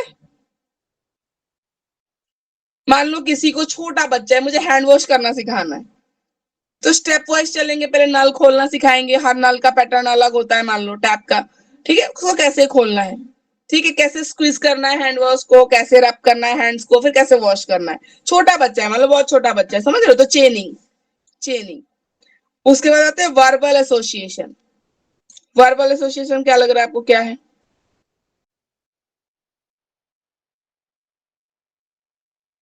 वर्बल एसोसिएशन हिंदी की बुक में तो नहीं शो हो रहे, कहाँ पर है? हाँ जी नहीं मैम, ये हो पूरा अलग ही है, पता नहीं क्या है। गैगने वाला, हिंदी की बुक में नहीं है गैगने मैम। वाला गॉर्डन का है, इसमें गॉर्डन का दे रखा है 1968 डिफरेंट दिया है इसमें थोड़ा। नहीं नहीं, गार्डनर का तो, गार्डनर का नहीं, ग्लेसर का है एक। नहीं बेटा, टीचिंग गॉर्डन थ्योरी का में तो है। आपको यही लिखना पड़ेगा, थ्योरी तो यही है। अनुदेशन सिद्धांत मैम मतलब गॉर्डन का कुछ गैगने वाली दिया है। थ्योरी आपको नहीं मिल रही है, डेस्क्रिप्टिव के मैम अंडर में नहीं दे रखी है। अभी अभी जो नो आप पढ़ा रहे मैम। हैं ना वो पॉइंट्स नहीं मिल रहे मैम। मैम गार्डनर की दे रखी है हिंदी में। गार्डनर की तो सेकंड यूनिट में है ही, वो तो पढ़नी है आपको। गार्डनर, गार्डनर नहीं है, ब्रूनर है। गार्डनर का तो मैम पढ़ना भी है हिंदी शायद में तो इसलिए। मैम गॉर्डन ब्रूनर तो सेकंड वाले में है, फर्स्ट वाले में ना गॉर्डन लिख रहा है 1968। गैगने का नहीं है, गैगने का तो पढ़ना है आपको। डेस्क्रिप्टिव में गैगने है, एटकिंसन है, ब्रूनर है। नहीं है इसमें। नहीं, हिंदी में नहीं है मैम। हिंदी में हिंदी में ब्रूनर तो नहीं है। है मैम, 1968 नीचे हिंदी में हाँ। ब्रूनर। अच्छा कोई बात नहीं, जो नोट्स भेजेंगी ना मैम, मे बी उसमें मिल जाएगा, अभी आप समझ लीजिए, ठीक है? ओके ठीक मैम। है। वर्बल एसोसिएशन होता है, मान लो मुझे कोई टॉपिक सिखाना है बच्चों को, तो मैं इसको गेम की तरह खेलते हैं। जैसे वर्बल एसोसिएशन में मैंने कुछ वर्ड बोला, उस टॉपिक से रिलेटेड दूसरा सिमिलर वर्ड आपको बोलना होता है, उसको बोलते हैं वर्बल एसोसिएशन। ठीक है। मल्टीपल डिस्क्रिमिनेशन, क्या लगता है मल्टीपल डिस्क्रिमिनेशन क्या होता है? कुछ ना आप लोगों ने फर्स्ट पेपर में पढ़े हुए टर्म्स, आप लोगों को याद ही नहीं आ रहा।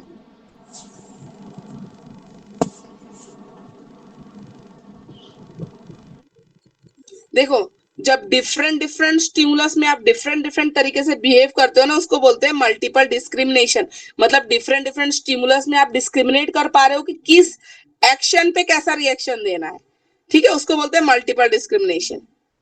ठीक है। उसके बाद आते हैं कॉन्सेप्ट लर्निंग, किसी चीज का कॉन्सेप्ट समझाना। रूल लर्निंग, मैथ्स में है, रूल सिखाते हैं, ठीक है, कि इस स्टेप के बाद इसको करना होता है, ऐसे करना होता है, रूल सिखाना। उसके बाद होता है प्रॉब्लम सॉल्विंग, ठीक है, प्रॉब्लम सॉल्विंग। तो ये 8 काइंड्स ऑफ लर्निंग के बारे में गैगने ने बताया है। उसके बाद, ठीक है, 5 इन्होंने लर्निंग आउटकम के बारे में भी बताया है। लर्निंग आउटकम मतलब सीखने के बाद कैसा बिहेवियर रहेगा, लर्निंग आउटकम। तो पहला है वर्बल इंफॉर्मेशन। मान लो मुझे कोई चीज पता है, मैंने सीखी है ना, तो मैं आपको बोल के समझा सकती हूँ, that is called verbal information. Intellectual skills, ठीक है, लर्निंग आउटकम में अगर मैंने कोई चीज सीखी है तो मेरी इंटेलेक्चुअल स्किल्स में वो चीज दिखेगी, है ना, मैं करके बता सकती हूँ, समझा सकती हूँ, इंटेलेक्चुअल स्किल्स। कॉग्निटिव स्ट्रेटजी, ठीक है, कॉग्निटिव, कॉग्निटिव होता है ब्रेन से रिलेटेड। मोटर स्किल्स में दिखेगी।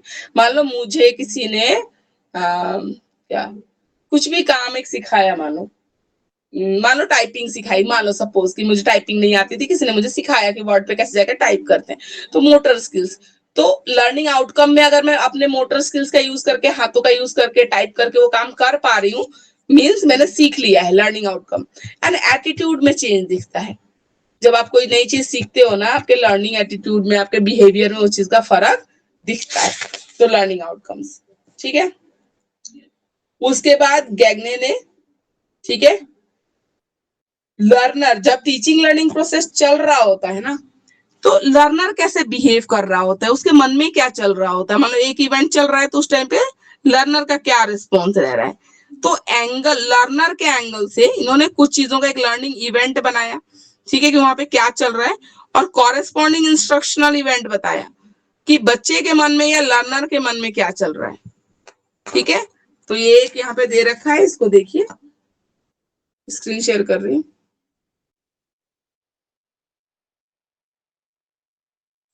ये दिख रहा है आपको? Yes ma'am. ठीक है, रिसेप्शन, ठीक है, रिसीव करना चीजों को, रिसेप्शन।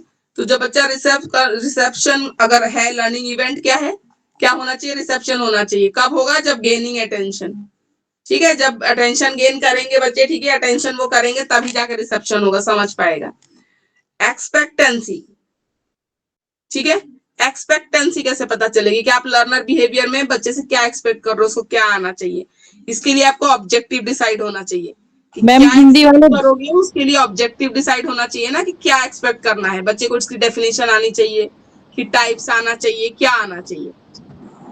ठीक है, फिर अगर रिट्राइवल है, रिट्राइवल, मैं चाहती हूँ कोई इन्फॉर्मेशन है वो रिट्राइव करे, बच्चा याद करे, तो इसके लिए क्या करेगा, रिकॉल और प्रायर लर्निंग, पहले पढ़ी हुई कोई चीज को रिकॉल करेगा, याद करेगा।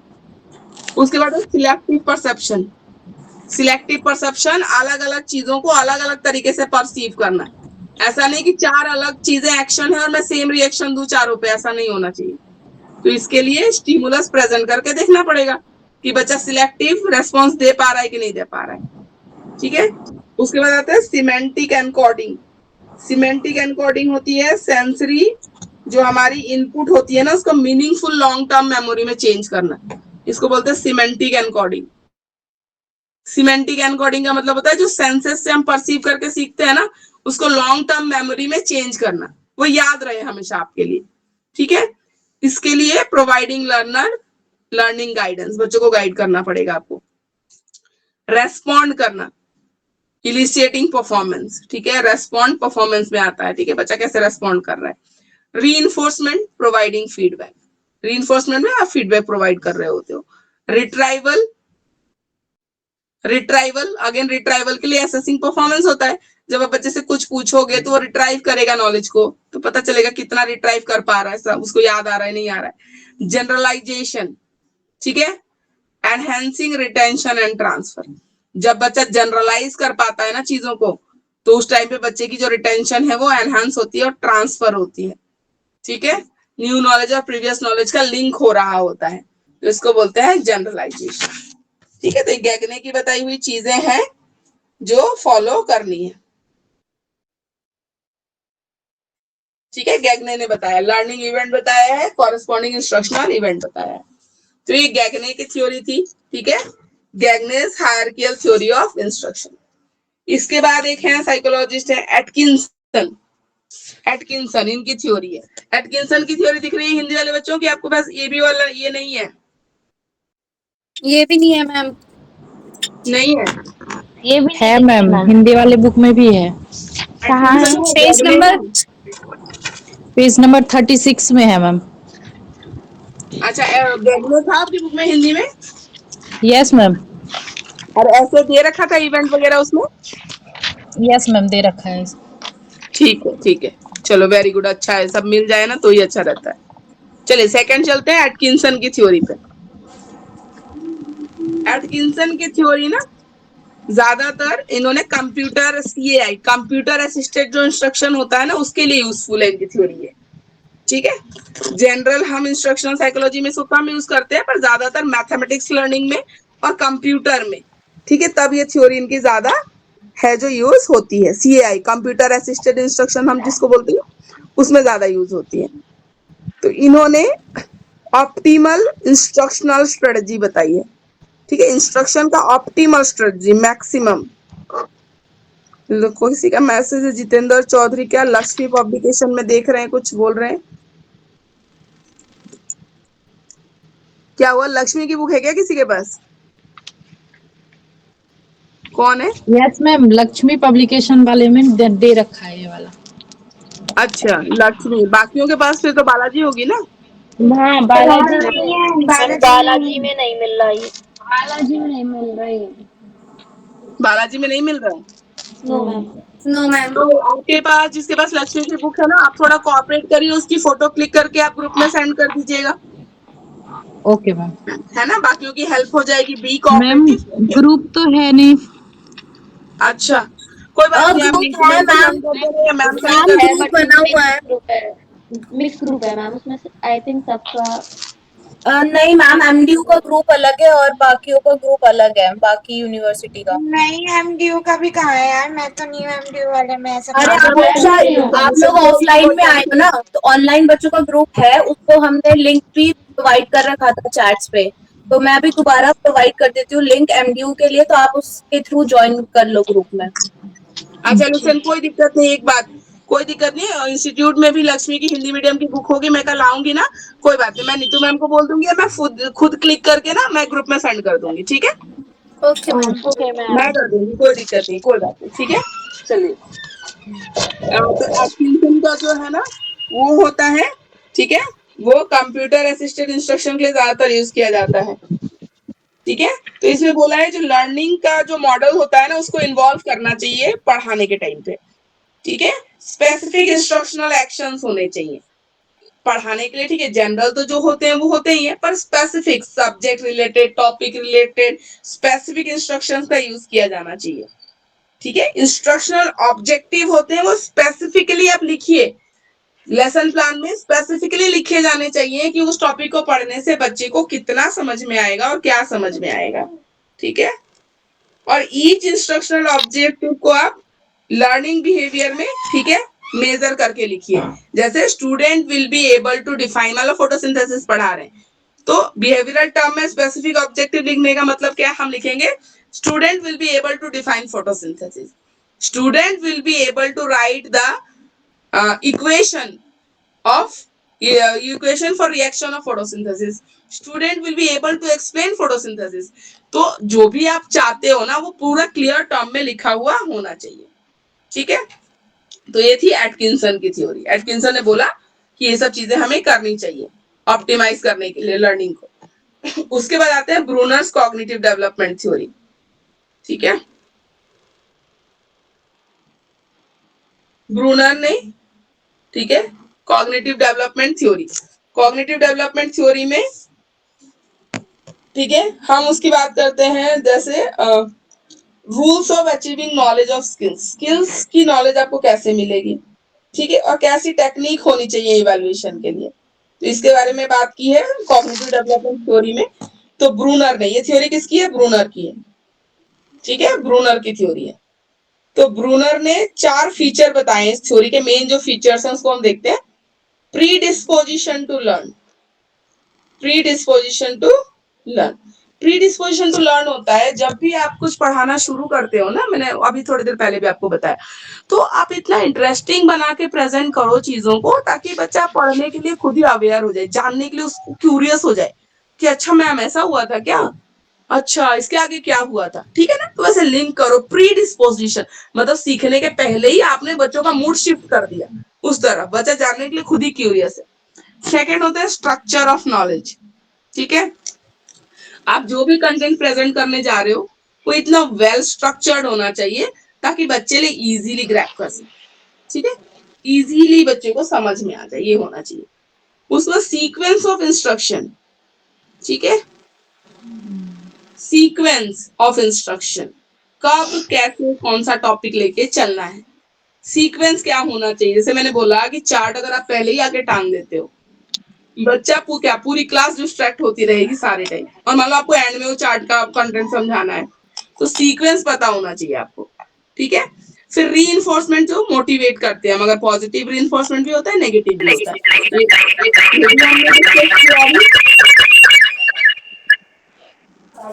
ठीक है। पॉजिटिव में जब बच्चा अच्छा करते हैं, वॉइस को क्या होगा, वॉइस इको होने लगेगा ना, हेलो, वॉइस इको हो रही है क्या? Yes ma'am. अच्छा अभी ठीक है? Yes ma'am. यस हाँ, वो किसी ने शायद लेफ्ट किया फिर ज्वाइन किया, इसकी वजह से हो रहा था। नहीं फिर से भव्या म्यूट योर माइक्रोफोन बेटा, आपकी वजह से ना you are disturbing the whole class. Bhavya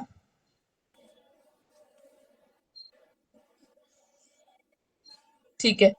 तो उसके बाद आता है रीइंफोर्समेंट, ठीक है, पॉजिटिव और नेगेटिव दोनों तरीके का होता है।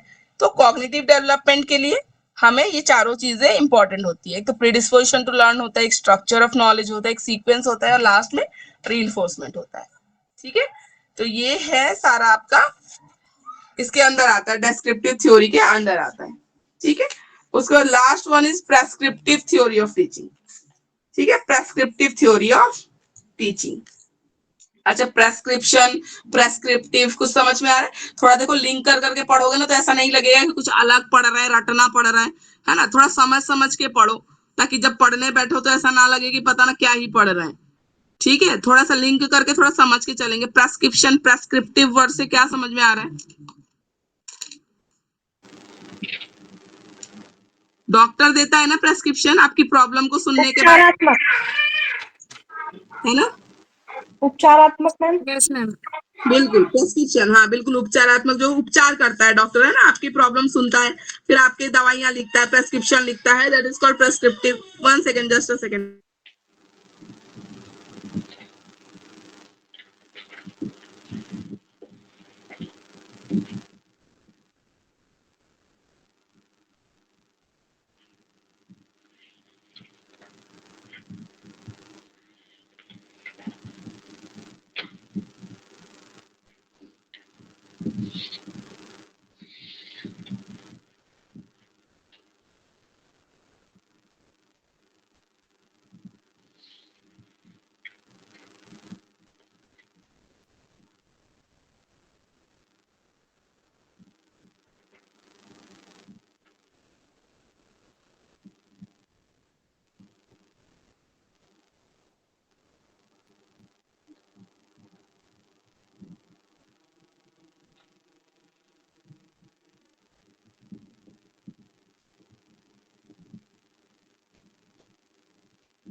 Hello hello, yes ma'am. हाँ ऑडिबल ना? ठीक है, yes ma'am. Thank you for the confirmation. Prescriptive theory में ना ईस्टोन्स एंड मॉरिस दो साइकोलॉजिस्ट हैं, ठीक है, इन्होंने दिया है, ट्राई किया है एक्सप्लेन करने का ये थ्योरी को। तो इन्होंने बोला कि इसमें क्या करते हैं, प्रेस्क्रिप्टिव थ्योरी में हम टीचिंग प्रॉब्लम्स को एनालिसिस करते हैं। ठीक है, before teaching takes place, teaching करने के पहले ही हम क्या करते हैं, क्या प्रॉब्लम आ सकती है उनका एनालिसिस और सॉल्यूशन ढूंढते हैं। ठीक है, टीचिंग कंटेंट को एनालिसिस करते हैं कि ये मान लो ये टॉपिक अगर डिफिकल्ट लग रहा है बच्चों को तो मैं क्या बेस्ट सुटेबल मेथड है जिससे पढ़ाऊं तो बच्चे को आराम से समझ में आ जाए। और आपका जो स्टूडेंट है ना क्लास में, उसकी नेचर ऑफ लर्निंग कैसी है आपको देखना पड़ेगा। शरारती बच्चे हैं, सिंसियर हैं, कैसे हैं बच्चे। ठीक है, छोटे बच्चों जैसे हैं तो खुश होके, थोड़ा खुश मिजाज होके, है ना, थोड़ा एक्टिविटी, थोड़ा खेल कूद, ऐसे आप सिखाओगे। ठीक है, थोड़ा बड़े भी होते हैं तो नेचर ऐसा होता है बच्चों वाला, है ना, वैसा होता है बच्चों का। तो उस तरीके से वो ज्यादा 6 में है, मान लो आप जब 5th से उठ के आते हैं, टीजीटी वाले 6 को भी पढ़ाते हैं, मान लो वो क्लास है, तो 9 10 मैम में हिंदी की बुक में पेज नंबर बता दीजिए। ठीक है, 6 वाले जो बच्चे होंगे ना वो बच्चों जैसे ही होंगे थोड़ा, तो उस हिसाब से। तो आपके लर्नर का ना लर्निंग स्टाइल क्या है, कैसे सीखना पसंद करता है, ये भी एनालिसिस करना होता है आपको पहले। ठीक है, उसके बाद टीचिंग ऑब्जेक्टिव्स। ठीक है, एप्रोप्रिएट टू टीचिंग ऑब्जेक्टिव के हिसाब से आपको क्या करना होता है, डिसीजंस लेने होते हैं। Inter relationship of the variables and teaching objectives. ठीक है, टीचिंग ऑब्जेक्टिव आपने क्या सेट कर रखा है और क्या वेरिएबल्स हैं। ठीक है, क्या चेंजेस हैं आपको लग रहा है तो उसमें करना पड़ता है। तो second phase, first phase, third phase, ऐसे 3 फेज बताए प्रेस्क्रिप्टिव में। थर्ड फेज में इवेलुएटिंग द इफेक्टिवनेस। ठीक है, अब आपने जो मेथड इंप्लीमेंट किया उसकी इफेक्टिवनेस कितनी है। ठीक है, कितना इफेक्टिव रहा। ठीक है, कितना रिलेट हो पाया, कितना इफेक्टिव रहा, तो इसको बोलते हैं। ठीक है, प्रेस्क्रिप्टिव थ्योरी ऑफ टीचिंग में हम 3 चीजें करते हैं। क्लियर है? अभी हम चलेंगे normative theory of teaching. Normative theory of teaching, अब नॉर्मेटिव थ्योरी ऑफ टीचिंग कहता है कि जो पहले हमने पढ़ी फॉर्मल और प्रेस्क्रिप्टिव ना, कहते कि ये बहुत हार्ड एंड फास्ट रूल्स के बारे में बात मैम पेज नंबर बता दीजिए हिंदी की बुक में। ये वाले टॉपिक का देखो एक बार हिंदी वाले बच्चों को देखो कि वो प्रेस्क्रिप्टिव पर नॉर्मेटिव का आंसर नीचे ही होना चाहिए जस्ट। मैम 47 पे है third point third normative theory. 47 पे देखिए।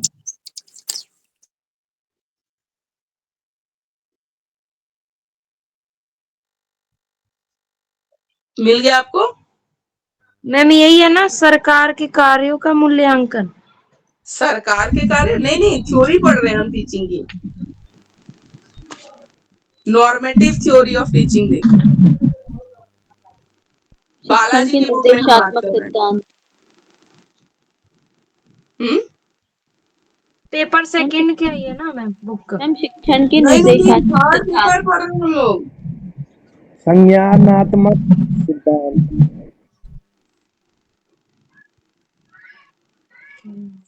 प्रेस्क्रिप्टिव थ्योरी के बाद हिंदी वाले बच्चों मिला आपको? मैम पेज नंबर 47 पे है। क्या नाम है हिंदी में बताइए, टॉपिक बताइए। शिक्षण के निर्देशात्मक सिद्धांत। Yes ma'am. हाँ ठीक है, नॉर्मेटिव थ्योरी ऑफ लर्निंग। ठीक है, इसके अंदर भी 4 थ्योरीज हमें पढ़ने हैं। ठीक है, तो नॉर्मेटिव के नाम से नहीं मिल रहा है तो आप ये देख लीजिए, कॉग्निटिव थ्योरी ऑफ टीचिंग देख लीजिए, वो मिल रहा है। पेज नंबर कौन सा है? इंग्लिश में पेज नंबर 27 है। इंग्लिश में Balaji book page number 27। Okay ma'am. Okay, तो नॉर्मेटिव थ्योरी कहती है कि ये जो फॉर्मल और प्रेस्क्रिप्टिव थ्योरी बात कर रही है ना, ये बहुत ही एक स्टैंडर्ड रिजिड सेटअप में बात कर रही है। ठीक है, जबकि इतना रिजिड और हार्ड एंड फास्ट कोई चीज नहीं होती। तो नॉर्मेटिव थ्योरी कहती है हम कुछ ऐसी थ्योरीज देंगे जो नॉर्मल जनरलाइज हम कर पाए, जनरली कनेक्ट कर पाए। ठीक है, तो नॉर्मेटिव थ्योरी ये कहती है। तो इसमें देखते हैं, इसमें डिफरेंट थ्योरीज है। एक है कॉग्निटिव थ्योरी ऑफ टीचिंग। ठीक है, cognitive theory of teaching. NL gag, वो गैगने है, ये गैग है। ठीक है, दोनों अलग है तो थोड़ा ध्यान रखिएगा। एनएल गैग, ठीक है, वो गैगने है, ये गैल है, गैग है सॉरी, एनएल गैग। ठीक है, तो इन्होंने दिया है कॉग्निटिव थ्योरी ऑफ टीचिंग। इन्होंने बोला एक टीचिंग थ्योरी का अब कभी भी एप्लीकेबल नहीं होता है, हमेशा कभी भी हम एक से ज्यादा थ्योरी की हेल्प लेते हैं तभी कुछ आउटपुट अच्छा निकल पाता है। ठीक है, तो इन्होंने बताया कुछ टाइप्स ऑफ टीचर एक्टिविटी। ठीक है, टीचर का बहुत सारा रोल होता है इन टीचिंग। ठीक है, teaching, teacher, friend, philosopher, guide जो हम बोलते हैं, तो डिफरेंट डिफरेंट रोल होता है। एडवाइजर होता है, काउंसिलर होता है, मोटिवेटर होता है, डेमोन्स्ट्रेटर होता है, करिकुलम प्लानर है, इवैल्यूएटर है, ये सारे रोल टीचर्स के हैं। ठीक है, फिर टाइप्स ऑफ एजुकेशन ऑब्जेक्टिव्स। अब टाइप्स ऑफ एजुकेशन ऑब्जेक्टिव्स में ब्लूम की टेक्सोनोमी के बारे में मैंने तुम्हें आपको बताया था थोड़ा सा, हेड, हार्ट, हैंड, मैंने बताया आपको हेड, हार्ट, हैंड, 3 डोमेन के बारे में।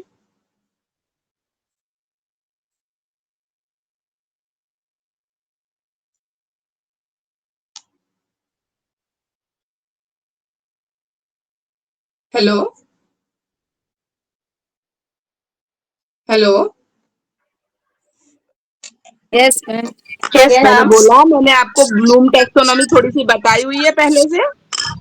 हाँ मैंने बताया था ना, जब भी हम कोई चीज सिखाते हैं ना, एज ए टीच करते हैं, तो लर्नर के तीनों डोमेन इफेक्ट होने चाहिए। ठीक है, हेड भी इफेक्ट होना चाहिए, हार्ट भी इफेक्ट होना चाहिए, और हैंड भी, मतलब उसको समझ में आना चाहिए, उसको फील होनी चाहिए वो चीज। ठीक है, और वो करके भी दिखा पाए। हैंड, तो 3 डोमेन होते हैं। जब हेड इफेक्ट होता है ना, उसको हम बोलते हैं साइकोमोटर डोमेन। ठीक है, जब हार्ट आप फील करते हो उसको बोलते हैं अफेक्टिव डोमेन, और जब आप करके दिखाते हो उसको बोलते हैं साइकोमोटर डोमेन। ठीक है, तो एजुकेशनल ऑब्जेक्टिव जब हम बनाते हैं कि कोई चीज पढ़ के ना क्या होना चाहिए, बच्चे को क्या आना चाहिए, तो हम ये तीनों डोमेन्स का ध्यान रखते हैं। तीनों जो ऑब्जेक्टिव बनाते हैं डोमेन से रिलेटेड ही बनाते हैं। ठीक है, टाइप्स ऑफ लर्निंग थ्योरीज। ठीक है, लर्निंग थ्योरीज जो टीचिंग है ना, वो लर्निंग थ्योरीज के बेस पे भी चलती है। जैसे फिलोसफिकल थ्योरीज ऑफ लर्निंग है। ठीक है, वैसे साइकोलॉजिकल थ्योरीज ऑफ लर्निंग है, जैसे पेवलॉव की लर्निंग की थ्योरी हमने पढ़ी, पेवलॉव की, ठीक है। और बाकी हमने पढ़ी, तो बहुत सारी थ्योरीज पढ़ी है, लर्निंग की थ्योरी से पढ़ी है, reinforcement theory, insight learning theory. Insight learning theory पढ़ा था, वो सुल्तान चिंपांजी वाला याद आ रहा है, ठीक है।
रेट करके ही आप वो करते हो।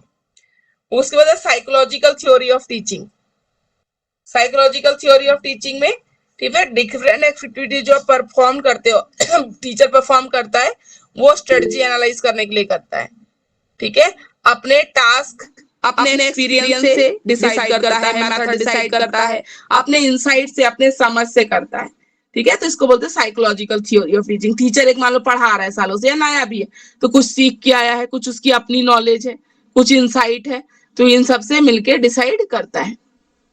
उसके बाद आते हैं जनरल थ्योरी ऑफ टीचिंग, ठीक है। जनरल थ्योरी ऑफ टीचिंग में कह रहा है कि टीचिंग एक ऐसा प्रोसेस है जिसको परफॉर्म किया जाता है ताकि आप स्टूडेंट के बिहेवियर में चेंज ला सको, बस इतना ही है, ठीक है, बस इतना ही है। तो ये है आपकी सारी टीचिंग थ्योरी। अब बताइए किसी को कोई दिक्कत टीचिंग थ्योरी समझ में आई सबको? गैगने वाली मैं मानती हूँ, थोड़ा सा लर्निंग आउटकम और ये सब है, बाकी तो इसमें एज सच कुछ है नहीं, बिल्कुल सिंपल सी चीज है टीचिंग लर्निंग के बारे में। बताइए समझ में आई? Yes ma'am. ठीक है, कोई दिक्कत तो नहीं हुई ना, क्योंकि इम्पोर्टेंट क्वेश्चन है। No ma'am. मैम कल भी इसी सेम टाइम पर होगी क्लास? कल तो आप इंस्टीट्यूट में लोगे ना क्लास, तो नहीं मैम, मतलब टाइमिंग 2 to 4 रहेगा या अभी नहीं जैसे नहीं, आज नहीं है? इंस्टीट्यूट में तो 2 to 4 ही रहेगा आपका, ठीक है, इंस्टीट्यूट में 2 to 4 रहेगा। अब आते हैं इसके बाद का टॉपिक है आपका models of teaching. Second unit थोड़ा सा स्टार्ट कर लेते हैं, ठीक है। थोड़ा सा मैं ना ग्लेसर्स बेसिक टीचिंग मॉडल स्टार्ट करते हो, बहुत आसान है और 10 मिनट्स में हो भी जाएगा। सेकंड यूनिट पे आ रहे हैं हम लोग, मॉडल्स ऑफ टीचिंग डिस्कस करते हैं। इसमें ग्लेसर्स बेसिक टीचिंग मॉडल पहले डिस्कस करते हैं, क्योंकि ये आसान है। ये जो आपने फेजेस ऑफ टीचिंग किया है ना, उस तरीके का ही है, प्री एक्टिव इंटरेक्टिव ऐसे ही है, तो ये जल्दी हो जाएगा। ये इंग्लिश की बुक में है, पेज नंबर 46 पे। मैम कौन सी टॉपिक बोले आप? Glaser's basic teaching model, second unit का एक मॉडल टीचिंग मॉडल पढ़ने हैं आपको 4, उसमें से एक हम अभी स्टार्ट कर रहे हैं, क्योंकि 10 मिनट्स है तो 10 मिनट्स में हो जाएगा ये।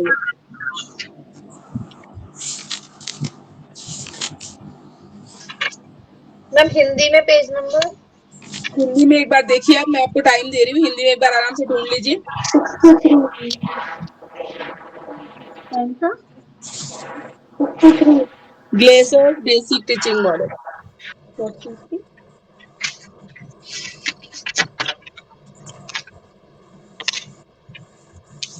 Ma'am page number 73।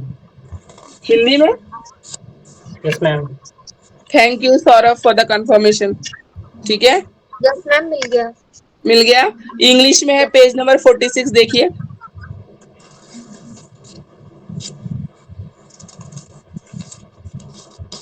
ग्लेसर्स basic teaching model को बेसिक इसलिए बोलते हैं ना कि ये मॉडल ना पूरे टीचिंग प्रोसेस को एक्सप्लेन कर रहा है कि टीचिंग में आपको क्या क्या करना होता है। बस जैसे आपने फेजेस में क्या क्या करना होता है टीचिंग में हमने पढ़ा ना, बिल्कुल वैसा ही है।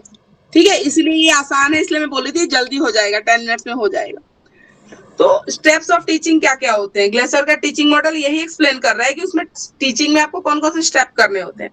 सबसे पहले होते हैं इंस्ट्रक्शनल ऑब्जेक्टिव। ठीक है, इंस्ट्रक्शनल ऑब्जेक्टिव हमने बोला लेसन प्लान में बनाते हैं हम, एक जनरल ऑब्जेक्टिव लिखते हैं कि इंस्ट्रक्शनल ऑब्जेक्टिव लिखते हैं। तो सबसे पहले पढ़ाने जाने से पहले आपको अपना ऑब्जेक्टिव डिसाइड करना होता है। उसके बाद एंटरिंग बिहेवियर, एंटरिंग बिहेवियर मतलब लर्नर के प्रीवियस नॉलेज को चेक करना। ठीक है, उसको कितना आता है, फिर वहां डिसाइड करने के बाद आप अपनी टीचिंग शुरू करोगे। इंस्ट्रक्शनल प्रोसीजर, किस मेथड से आप इंस्ट्रक्शन दोगे, पढ़ाओगे क्लास में। और बाद में क्या करोगे, परफॉर्मेंस असेसमेंट, बच्चा कैसा परफॉर्म कर रहा है आप असेस करोगे, असेसमेंट करोगे। ठीक है, परफॉर्मेंस असेसमेंट आप करोगे। तो एंटरिंग बिहेवियर और इंस्ट्रक्शनल ऑब्जेक्टिव मैंने बताया क्या होता है। ठीक है, स्टूडेंट परफॉर्मेंस के हिसाब से हम वो करते हैं, ऑब्जेक्टिव सेट कर लेते हैं क्लास में जाने से पहले। जैसे कोई एग्जांपल बताइए, अभी मैंने जो बताया इंस्ट्रक्शनल ऑब्जेक्टिव, मान लो मैं आपको एक टॉपिक देती हूँ, सपोज मुझे पढ़ाना है, कोई सा भी एक टॉपिक ले लीजिए, मैथ्स का कोई टॉपिक ले लीजिए, ट्राइंगल, टाइप्स ऑफ ट्राइंगल पढ़ाना है मुझे। तो क्या होगा, इसके स्पेसिफिक ऑब्जेक्टिव्स क्या होंगे, इंस्ट्रक्शनल ऑब्जेक्टिव्स क्या होंगे, कोई बताना चाहेगा।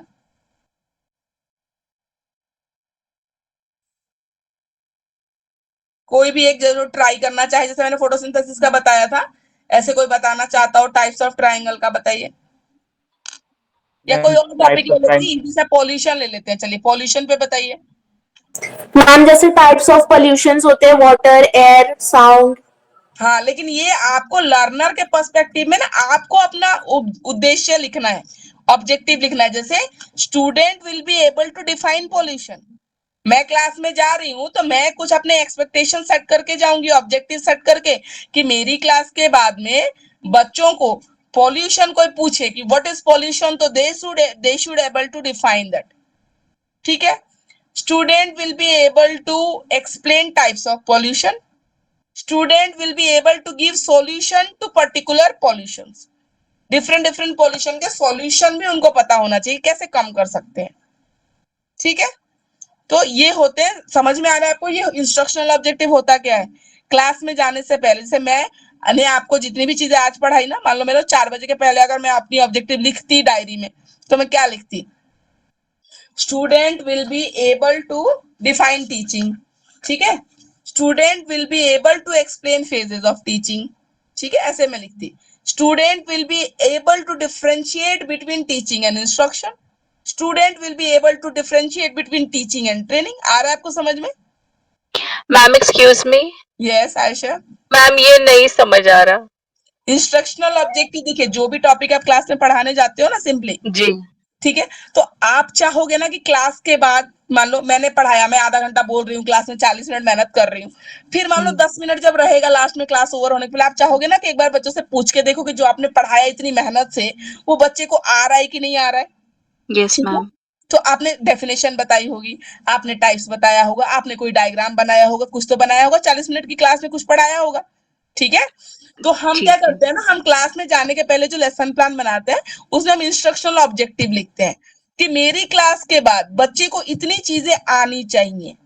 जैसे मैंने बोला, student will be able to define pollution, मैंने पढ़ाया, तो मेरे ऑब्जेक्टिव ये थे कि आज 2 आवर्स की क्लास के बाद मैं अगर किसी बच्चे को पूछूं what is, student will be able to define teaching, है ना। Okay ma'am. ठीक है, आ रहा है समझ में। तो मैम ये जो इंस्ट्रक्शनल ऑब्जेक्टिव है, ये पढ़ाने का तरीका नहीं है, मतलब बच्चे को तरीका नहीं है, आप स्टूडेंट से क्या एक्सपेक्ट करते हो at the end of the class, क्या क्या उनको आना चाहिए, बिल्कुल ये वो है। Okay okay, thank you ma'am. ये होता है। ठीक है, जैसे मैं बोलूं कि मेरे ऑब्जेक्टिव में ये भी होता है कि student will be able to differentiate between teaching and indoctrination. ठीक है, ये मेरे ऑब्जेक्टिव थे, मान लो 2 घंटे पहले जो मैंने क्लास शुरू की थी तब। ठीक है, तो ऐसा होता है। एंटरिंग बिहेवियर मतलब बच्चा क्या नॉलेज लेके आया है लास्ट क्लास से, ठीक है, अब वो हो सकता है मान लो 5th का बच्चा 6th में आ रहा है या 8th का बच्चा 9th में आ रहा है, 6th 7th का बच्चा 8th में आ रहा है, ठीक है। तो क्या सीख के आया? आज मान लो आपको नया टॉपिक शुरू करना है, आपने दिखा रही तो प्रीवियस क्लास से कुछ सीख के नहीं आया, फिर अब नया पढ़ाते जाओगे, कोई फायदा है क्या? बच्चे को क्या समझ में आएगा? जब उसको बेस ही नहीं पता है तो क्या समझ में आएगा, कैसे करेगा? ठीक है, तो दिक्कत आएगी, ठीक है। तो एंटरिंग बिहेवियर हमेशा चेक करना लर्नर का बहुत ज्यादा जरूरी होता है। उसका लर्निंग स्टाइल कैसा है, एबिलिटी कितनी है, कितना समझ पाएगा, कैसे समझ पाएगा, कौन सी टीचिंग मेथड आप यूज करोगे तो पूरी क्लास के लिए बेनिफिशियल रहेगा, ठीक है। फिर आता है इंस्ट्रक्शनल प्रोसीजर, इसमें सीक्वेंस कैसे रखोगे, लेक्चर का सीक्वेंस कैसा रहेगा, डिस्क्राइब कैसे करोगे, कौन से क्वेश्चन पूछोगे, ठीक है, क्या एग्जाम्पल दोगे, कौन सा टीचिंग एड यूज करोगे, ये सारा, ठीक है। उसके बाद परफॉर्मेंस असेसमेंट, बच्चे को आप टेस्ट लोगे, क्वेश्चन ले लो, ओरल टेस्ट ले लो, जैसे भी ले लो, फीडबैक प्रोवाइड करोगे कि नहीं बेटा दिस इज आपको ऐसे आंसर करना था, this is not the right answer, ठीक है। आप बताओगे उसको, अगर कुछ बच्चा कुछ गलत बोल रहा है तो परफॉर्मेंस असेसमेंट, ठीक है। तो यही है आपका पूरा बेसिक टीचिंग मॉडल, ठीक है। अभी नई मॉडल 5 मिनट्स में तो नहीं एक्सप्लेन हो पाएगा, तो नहीं स्टार्ट कर रहे हैं। यहाँ पे किसी को कोई दिक्कत है तो बताइए, ये समझ में आया आपको? Yes, ma'am. ठीक है, किसी को कोई दिक्कत है? इंस्ट्रक्शनल ऑब्जेक्टिव, एंटरिंग बिहेवियर, कोई टर्म में किसी को कोई दिक्कत? No ma'am. ठीक है, एंटरिंग बिहेवियर होता है बच्चा कितना सीख के आया है, ठीक है। मान लो एक टॉपिक ही मेरा चल रहा है, ठीक है, और मैंने लास्ट 2 क्लासेस ले लिया, आज मेरा 3rd क्लास है, तो जाके तुम थोड़ा सा रिकैपिचुलेशन करते हो, थोड़ा रिवाइज पीछे का पूछते हो कि पता चला 2 दिन में पढ़ा दिया तुमने, बच्चे को कुछ आ ही नहीं रहा, फिर 3rd डे का कंटेंट तुम कैसे शुरू करोगे? तो that is called entering behaviour, ठीक है। I hope everyone is getting the point. Yes ma'am. ठीक है, आपको कुछ पूछना है, कुछ कहना है तो बताइए, इसके आगे हम करेंगे, ठीक है। तो गुरुग्राम वालों को भी घबराने की जरूरत नहीं है, हो जाएगा, ऐसी कोई दिक्कत नहीं है, ठीक है। आप लोगों का भी हो जाएगा सिलेबस, हम कोशिश कर रहे हैं, ऐसा भी नहीं कि इतना मैं भगा रही हूँ, ठीक है, समझा के ही चल रहे हैं। ऐसे भी भगा के क्या करें, जब समझ में नहीं आएगा तो कोई फायदा है नहीं, पर हम ऐसे कंटेंट कवर कर लेंगे, कोई दिक्कत आएगी नहीं। आपका कोऑपरेशन चाहिए थोड़ा, है ना, थोड़ा आराम से आप सुनिए। कल भी क्लास में, जैसे फर्स्ट ईयर की क्लास है ना, बहुत डिस्टर्बेंस हो जाती है, बातें इतनी बातें, थोड़ा सा उसका ध्यान रखिए, है ना। बातें करने का सबका मन करता है, करेंगे, आराम से करेंगे, पर सारा टाइम अगर यही करेंगे ना, बहुत टाइम वेस्ट हो जाता है। आज देखो, आज ऑनलाइन क्लास थी ना, तो कितना कंटेंट खिंच गया, अदरवाइज ऑफलाइन में ना कंटेंट बहुत कम जा पाता है। और अब तो देखो एग्जाम भी आ गए, तो थोड़ा सा सिंसियर हो जाइए, ठीक है ना? ओके मैम, एमडीयू के प्रैक्टिकल्स और रिटर्न की कुछ डेट्स हैं? रिटर्न में तो अभी आपका टाइम है, एमडीयू का टाइम है, अभी रिटर्न का। प्रैक्टिकल वगैरह का कल आप इंस्टीट्यूट आएंगे तो मैम से पूछ लीजिएगा। मैम, मैं ऑनलाइन स्टूडेंट हूँ। तो एक काम करिएगा, फोन वगैरह पे आप पूछ लीजिए। अच्छा मैम, रिटर्न कौन से मंथ में होते हैं? एमडीयू रिटर्न तो जुलाई में होता है, अभी टाइम है आपका रिटर्न में। ठीक मैम अभी सिर्फ फिर गुरुग्राम का है? हाँ, अभी सिर्फ इनका ही आया है, आप लोगों का नहीं आया, आप लोगों का भी टाइम है, ठीक है, आप लोगों का time. Ma'am excuse me ma'am, एक चीज पूछनी थी। हाँ जी, बोलिए। मैम हमें अभी नोट्स मिले थे पीछे, यूनिट 1 के कुछ नोट्स मिले थे, तो उसके बाद कोई नोट्स नहीं आए हैं, तो वो आएंगे, हर सब्जेक्ट के आएंगे, कैसे होगा? हिंदी मीडियम है आपका हिंदी मीडियम है? इंग्लिश मीडियम है, इंग्लिश हिंदी दोनों के आए थे नोट्स। मैम पता है इस टाइम नोट्स की बहुत नीड है, इतना कोई बात नहीं, कल मैं आती हूँ ना इंस्टीट्यूट में, मैं बात करती हूँ मैम से, जितना भिजवा पाएंगे श्योर हम भिजवाएंगे कल, ठीक है। मैम एक्चुअली क्या होता है ना, डिस्टेंस लर्निंग इसीलिए होता है क्योंकि हमारे पास टाइम नहीं है, because we are doing job as well as घर भी है, तो ये होता है कि नोट्स होगा ना, तो we will study that notes only and will give the exams. वो बुक से थोड़ा I can understand. I'll definitely send you the notes. Okay, tomorrow I will try to send some notes. Okay, that would be a great help. Thank you so much. Okay. Thank you everyone. Thank you for attending the class. Thank you so much. Thank you, ma'am. Bye. Bye. Thank you, ma'am.